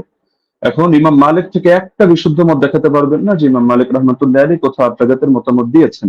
আপনি হাফিজ ইবনে হাজার আসকালানী রহমতুল্লাহ আলী, আপনাদেরও পছন্দের ব্যক্তিত্ব, তার কিতাব থেকেও আপনারা দেখে নিতে পারেন, অথবা তার হাওয়ালা আমি হুবহু বাক্য বলে দিচ্ছি। তিনি লিখেছেন ইতিমাদুহুম ফিল আহকাম ওয়াল ফাতওয়া আলা মা রাওয়াহু ইবনুল কাসিম আন মালিক সাওয়াউন ওয়াফাকা মা ফিল মুওয়াত্তা আম লা, যে ফতোয়া দেওয়ার ক্ষেত্রে, বিধিবিধান বর্ণনা করার ক্ষেত্রে ইবনুল কাসিম যেটা বর্ণনা করবে ইমাম মালিক থেকে সেটাই গ্রহণযোগ্য, এবং সেটা মুয়াত্তা কিতাবের মধ্যে যা আছে তার সাথে মিলুক বা না মিলুক, এটা হলো মাযহাবের মূল ভিত্তি হিসেবে ধরা হবে। এটা তাজিলুল মানফা 4 নম্বর পৃষ্ঠার মধ্যে পেয়ে যাবেন। তো ওনার শাগরেদ ইবনুল কাসিম বলেন, ইবনে আইমান বলেন, তাদের থেকে কোথাও আপনি আত্রাগাতের দূরতম কথাও দেখাতে পারবেন না। আত্রাগাতের কথা আল্লামা আইনি যেটা এনেছেন, সৈয়দী যেটা এনেছেন, আপনি সৈয়দীটা তো আনেননি, এটা আপনার নজরে পড়ে নাই হয়তো, যে জায়গা থেকে কপি পেস্ট করেছেন। না হলে এর বিপরীতে আমি আপনাকে, যদি 100 চান আমি 100 হাওলা আপনাকে দিয়ে দিতে পারবো। যদি আপনিও বলেছেন যে আলাদা ডিবেটের আয়োজন করলে, তো ঠিক আছে, করতে পারেন। তো ইমাম আইনি বলেছেন, ইমাম সৈয়দী বলেছেন, বেসনদ কথাবার্তা কোথাও দলিলযোগ্য হবে না। তো মোহাম্মদ বিন ইসহাক এখানে ফ্যাক্টর না, আর অন্য লোক ফ্যাক্টর না। আর আপনি বলছেন যে আমরা দেওবন্দিরা গায়ে পড়ে দাবি করি মুস্তারিদ, আর কেউ দাবি করে না কেন? আপনি তো আহলে হাদিস ঘরানার। তো আপনাদের পিস পাবলিকেশন থেকে বই প্রকাশিত হয়েছে রাসূল সাল্লাল্লাহু আলাইহি ওয়াসাল্লামের প্র্যাকটিক্যাল নামাজ কোরআন ও সহিহ হাদিসের আলোকে, এই বইয়ের 222 নম্বর পৃষ্ঠা থেকে আমি আপনাকে শোনাচ্ছি। তার শাসন আমলে, তার মানে ওমরের কথা চলছে, 11 রাকাত এবং 21 রাকাত তারাবি সালাতের প্রমাণ পাওয়া যায়।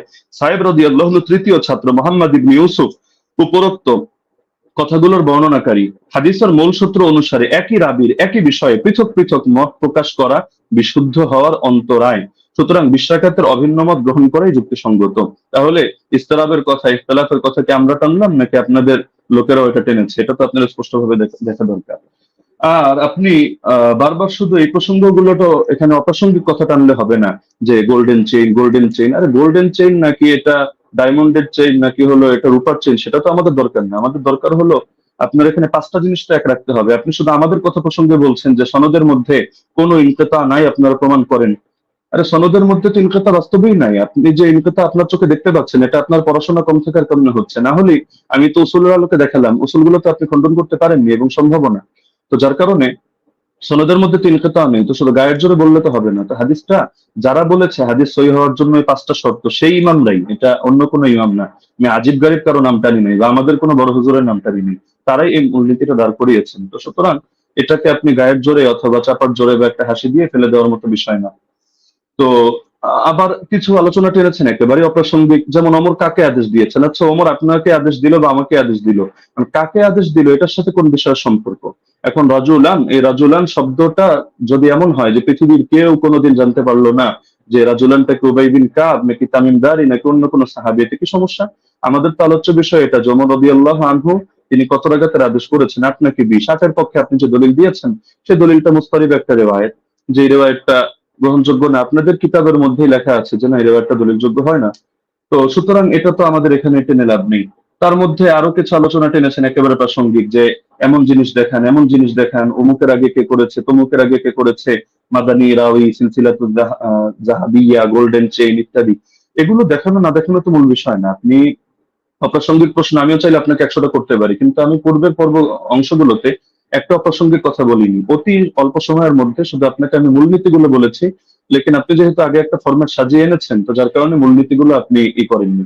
এই যে আবু জাফরকে নিয়ে আপনি মাঝখান থেকে কথা প্রসঙ্গে টেনেছেন, যদি আমি এগুলো মূল দলিল দেইনি। আরো মজার বিষয় হলো আপনি এমন কিছু খণ্ডন করে দিয়েছেন যেটা আমি বলিই নাই। আবার আমি যেটা বলেছি এমন অধিকাংশ পয়েন্ট দিয়েছেন বাদ দিয়ে কয়েকটা রিওয়ায়াত বললেন যে আপনি এটা বলেছেন, আমি হতাশ, অথচ এটার জবাব এটা, অথচ সেটা আমি বলিনি। তো মাঝখানে আবু জাফরকে টেনে এনেও আপনি দাঁড় করিয়ে দিলেন যে আবু জাফর এটা সর্বসম্মতিক্রমে যায়িফ, কিছু কারণও টানলেন, অথচ আবু জাফর মুখতালাফি যায়িফ না। যদিও এটা মূল আলোচনা, প্রাসঙ্গিক ভাবে বলছি, মুখতালাফি যায়িফ না। তাকে নিয়ে ইখতিলাফ হওয়া ভিন্ন জিনিস, আর চূড়ান্ত ভাবে যায়িফ হিসেবে স্বীকৃত হওয়া ভিন্ন জিনিস। আপনি যে মত টানলেন এই মতের মধ্যেও তো আপনি মিস্টেক করেছেন। দেখা যাচ্ছে আলবানী রাহিমাহুল্লাহ এক্ষেত্রে এই কাজটা করেছেন, সদুকুন এই শব্দটা বাদ দিয়ে পরবর্তী যে কথাটা তিনি ভুল করেন ইত্যাদি, তার মধ্যে সমস্যা, ওই কথাটা টেনেছেন। তো সদুকুন হুকুমটা বাদ দিয়ে দিয়েছেন। অথচ আবু জাফরকে নিয়ে যদি দেখেন, ইয়াহয়া ইবনে মাইন সিকা বলেছেন, ইবনু আবি মারিয়াম বলেছেন তার হাদিস লেখা যাবে, সমস্যা নেই। ইবনুল মাদিনী বলেছেন সে আমাদের দৃষ্টিতে সিকা।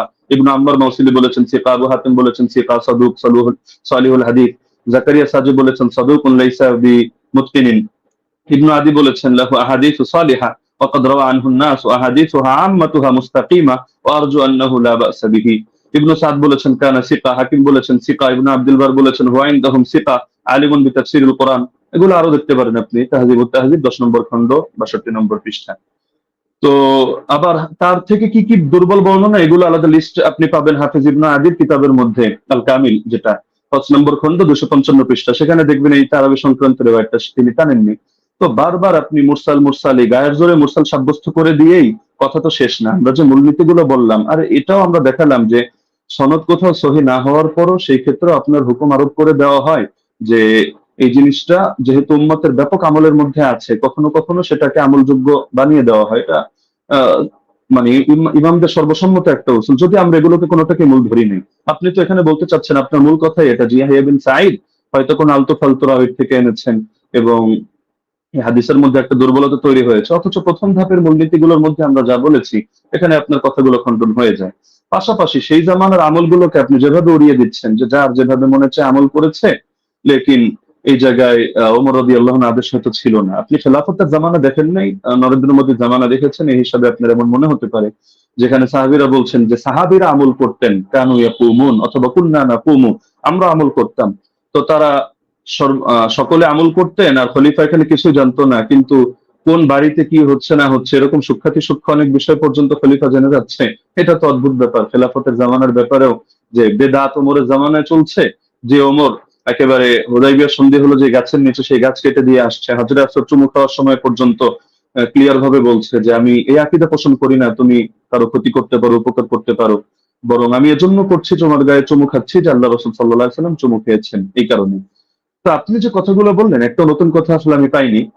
এগুলো হাফেজ জুবাইর আলী জাহিদ কিতাব যদি কেউ পড়ে, বা শাইখ আলবানী সালাতুত তারাবি পড়ে, অথবা আপনার আব্দুর রহমান মোবারকপুরি সাহেবের কিতাবগুলো পড়ে, ব্যাস ওই যা বলেছে আপনিও ঘুরে ফিরে সেই কথাগুলোই বলেছেন।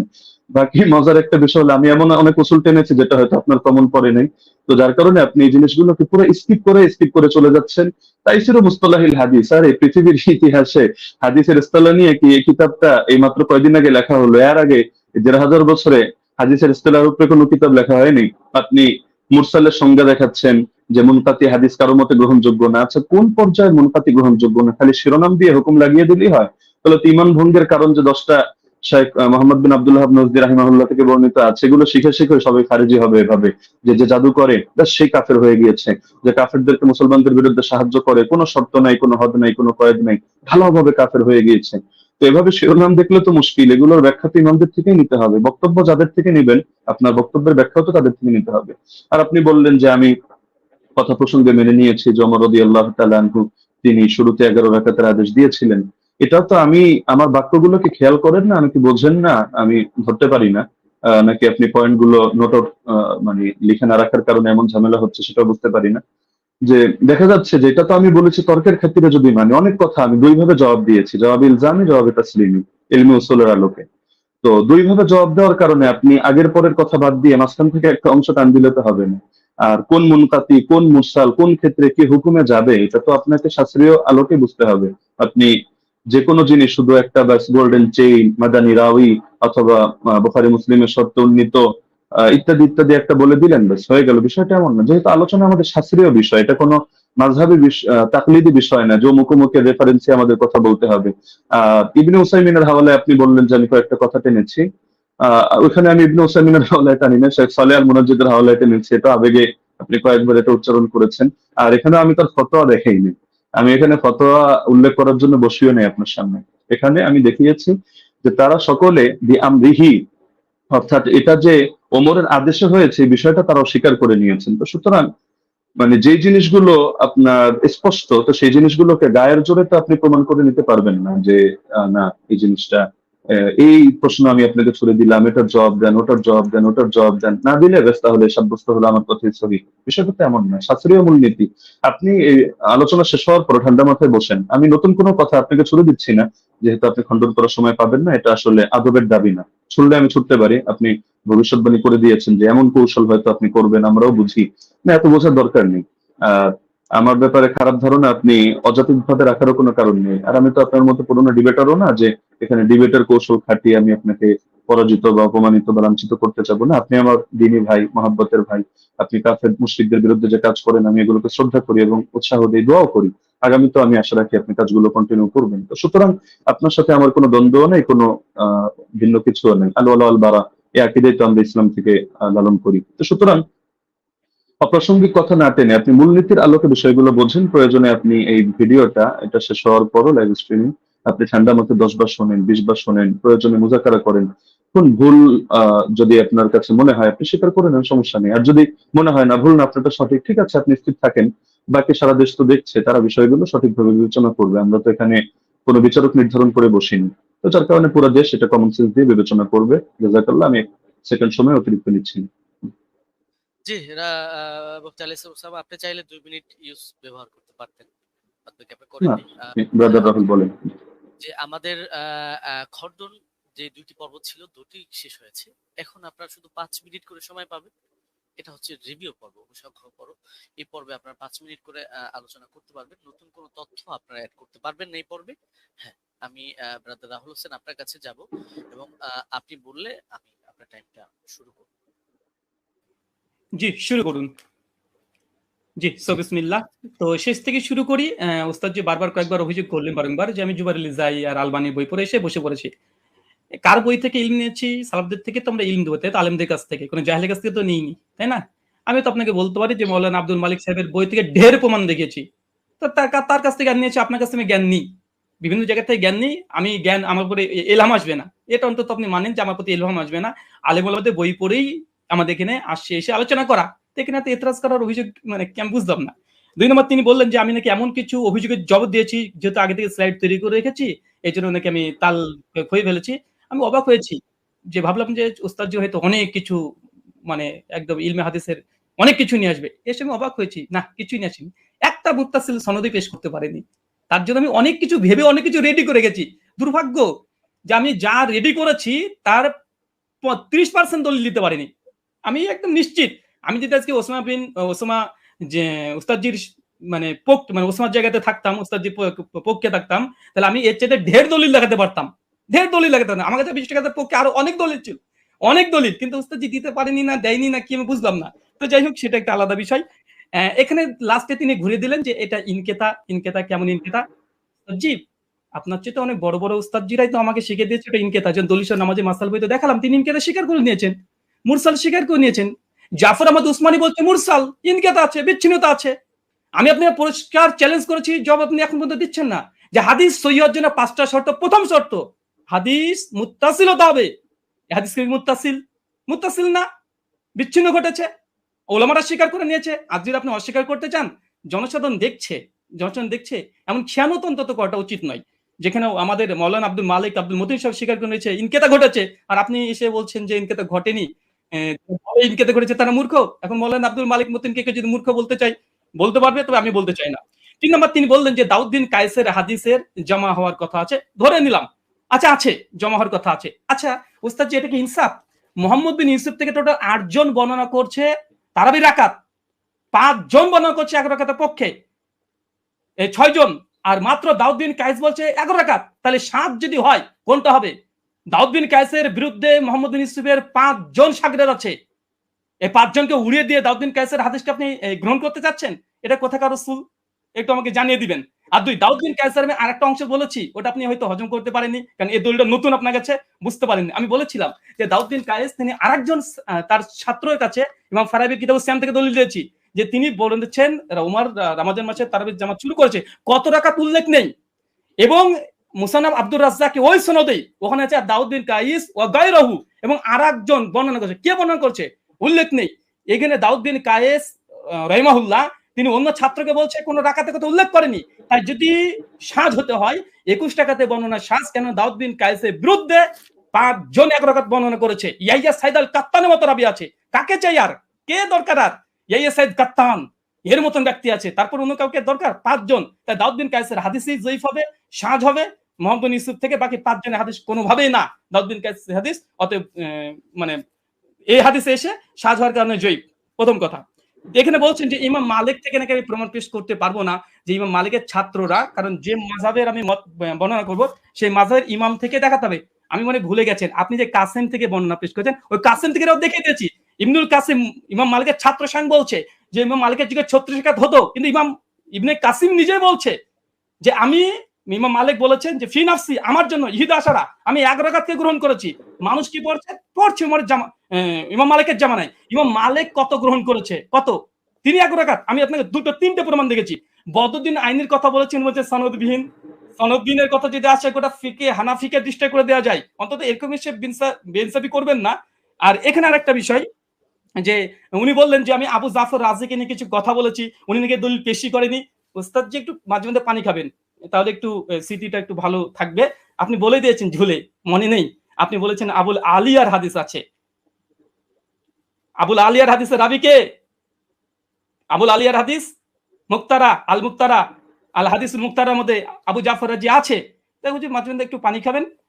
আপনারা হয়তো অনেক পড়াশোনা করেন, মাঝে মধ্যে অনেক কিছু আছে দিয়ে মানে কি বলছি কি হচ্ছে হয়তো এগুলো শুনতে পাচ্ছেন না। তো সর্বোপরি কথা হচ্ছে এটা, মুয়াত্তা মালিকের যে হাদিস আলহামদুলিল্লাহ গোল্ডেন চেন, এবং মুয়াত্তার উপরে যে অভিযোগ করেছিলেন যে দাউদ বিন কায়েস এখানে জয়ীফ, দাউদ বিন কায়েসের হাদিসে সাজ, ইমাম মালিক মুয়াত্তা মালিকের হাদিসের পক্ষে 7 জন আর হাদিস বর্ণনা করছে আলহামদুলিল্লাহ। আর 2 নম্বর, ওস্তাদ জি যতগুলো দলিল দিয়েছে সব সনদে ইনকেতা আছে।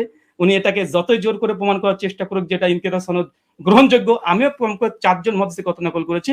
ইনকেতা মুরসাল হাদিস জয়ীফ হয়, 200 নামাজের মাসালেও আছে, সে মুসলিমাও আছে আলহামদুলিল্লাহ। 5 মিনিট আমি আলী হাসান ওসামা আপনার কাছে যাব এবং আপনি 5 মিনিট সময় পাবেন, এখানে নতুন কোনো তথ্য আপনি অ্যাড করতে পারবেন। জি, শুনতে পাচ্ছেন? আপনি বললে আমি টাইমটা শুরু করব। জি, শুরু করুন। 10 সেকেন্ড। হামিদান ওয়া মুসাল্লিয়ান ওয়া মুসাল্লিমা ওয়া বাদ। ব্রাদার রাহুল কিছু কথা বললেন যেটা আপনাদের মূলনীতির বাইরে ছিল। এটা তিনি বহুতবারই দিয়েছেন, আমি এটা গুলো এড়িয়ে গিয়েছি। লাস্ট এই পর্যায়ে আমি বলি তিনি বললেন যে আমার জায়গায় থাকলে আরো দলিলের ভান্ডার খুলে দিতেন। দলিলের ভান্ডার খোলার প্রয়োজন নেই তো, আমার সামনে যে নোট আছে আমি তো ঘোষণা দিয়েছি, দেখেছেন যে আমি বিষয়ে কিতাব রচনা করছি, শীঘ্রই বের হবে। তো সুতরাং দলিলের ভান্ডার না নিয়ে বসলে তো আর কিতাবের ঘোষণা অগ্রিম দেওয়ার কথা না। কিন্তু সবগুলো দেওয়ার কোনো প্রয়োজনই মনে হয়নি, কিছু জিনিসের রুচি হয়নি। আপনি যেমন একটাকে টেনে আরেকটার সাথে নিয়ে দাঁড় করিয়ে দিচ্ছেন। আপনি বলছেন যে 8 জন বর্ণনা করেছে, আমি কেন শুধু দাউদ বিন কায়েস আর মোহাম্মদ বিন ইউসুফের কথা আমি কেন টানছি বারবার, যেটা শাগিরদের মধ্যে টেনেছি এ কারণে আমি বলেছি বাকি কোনোটার মধ্যে আপনি 8 জন না আপনি 100 জন দেখান, কোনোটার মধ্যে আদেশের কথাই নেই। আপনি তো মূল পয়েন্টটি টেনেছেন এটা, বা আমাদের আলোচ্য শিরোনামই এটা, যে ওমর রাদিয়াল্লাহু আনহু কত রাকাত তারাবির আদেশ করেছেন। আপনি পানি তো অনেকবার খেয়েছেন, আরো খাবেন সামনেও। পানি খাওয়া খাওয়া শেষ করে আপনি মজলিস শেষ করে আপনি প্রয়োজনে দেখেন যে ইয়াহিয়া বিন সাঈদ কাত্তানের মতো ব্যক্তি বারবার যে বলছেন, বা আব্দুল আজিজ বিন মোহাম্মদ দারাওয়ারদের কথা বলবেন, যাদের কথা আপনি বলেন তাদের রেওয়ায়াতগুলোর মধ্যে আদেশ করেছেন এই শব্দটা আছে কিনা।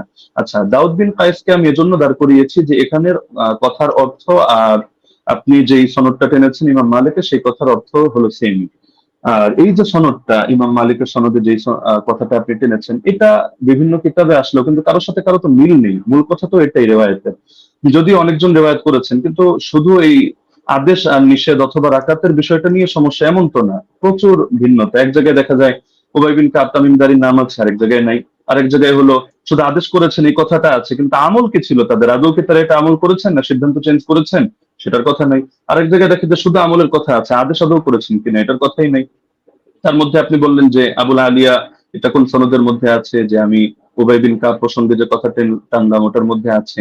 এটা তো আমরা তারাবির 20 রাকাতের আলোচনার মধ্যে কথা টানিনি। এটা তো আমরা দেখিয়েছি যে আপনার ওই মূলনীতি বোঝানোর জন্য যে আমল যদি খেলাফ হয় তার বর্ণনা, তাহলে সেই ক্ষেত্রে হাদিসের দুর্বলতা সাব্যস্ত হয়, ওইটা বোঝাতে গিয়ে যে সাহেব বিন ইয়াজিদের আমলও খেলাফ, ইমাম মালিকের আমলও খেলাফ, একইভাবে আপনার উবাই বিন কাবের আমলও খেলাফ। উবাই বিন কাবের আমল কিভাবে খেলাফ এটা বোঝাতে গিয়ে 3টা দলিল দিয়েছে, এর মধ্যে আপনার এই পয়েন্টটা আছে। আর আপনি বারবার শুধু টানছেন যে মুনকাতি মুনকাতি মুনকাতি। আপনি শুধু একটা শব্দ শিখলেই তো কাজটা শেষ না, আর হুকুমটা তো আপনার ইমামদের থেকে নিতে হবে, শাস্ত্রের আলোকে নিতে হবে। তো আপনি শাস্ত্রের আলোকে না নিয়ে আপনি শুধু নিজের গায়ের জোরে কথা একটা বললে তো হবে না। আপনি আব্দুল রহিম সাহেবের থেকে এলেম নেবেন নেন, আব্দুল মতিন সাহেবের থেকে এলেম নেবেন নেন। আপনি বলছেন যে ওনারাও মেনে নিয়েছেন মুনকাতি। আমি তো বললাম যে যেই নিমাউই রাসারুস সুনানের হাওয়ালা দিলেন, যে স্ক্রিনশট দিলেন, এখানেই দেখা যাচ্ছে ইমাম নিমাউই 2টা কথা বলেছেন। তা আপনি কি বলবেন যে নিমাউই এক পাগল, আগের লাইনে বলে এক কথা পরের লাইনে বলে আরেক কথা? আগের লাইনে বলে আসছে মুরসাল, পরের লাইনে বললো যে না এগুলোকে মুরসাল ধরা হয় না, মুত্তাসিল ধরা হয়। তো বলেন ইমাম নিবাবী একটা পাগল যে তিনি আসারুস সুনান এই কিতাবের মধ্যে মূর্খতার পরিচয় দিয়েছেন? না, এখানে আপনাকে বুঝতে হবে যে আমি এই শব্দ বলেছি, একটা জাহেরি বিবেচনা, একটা হলো হাকিকি বিবেচনা।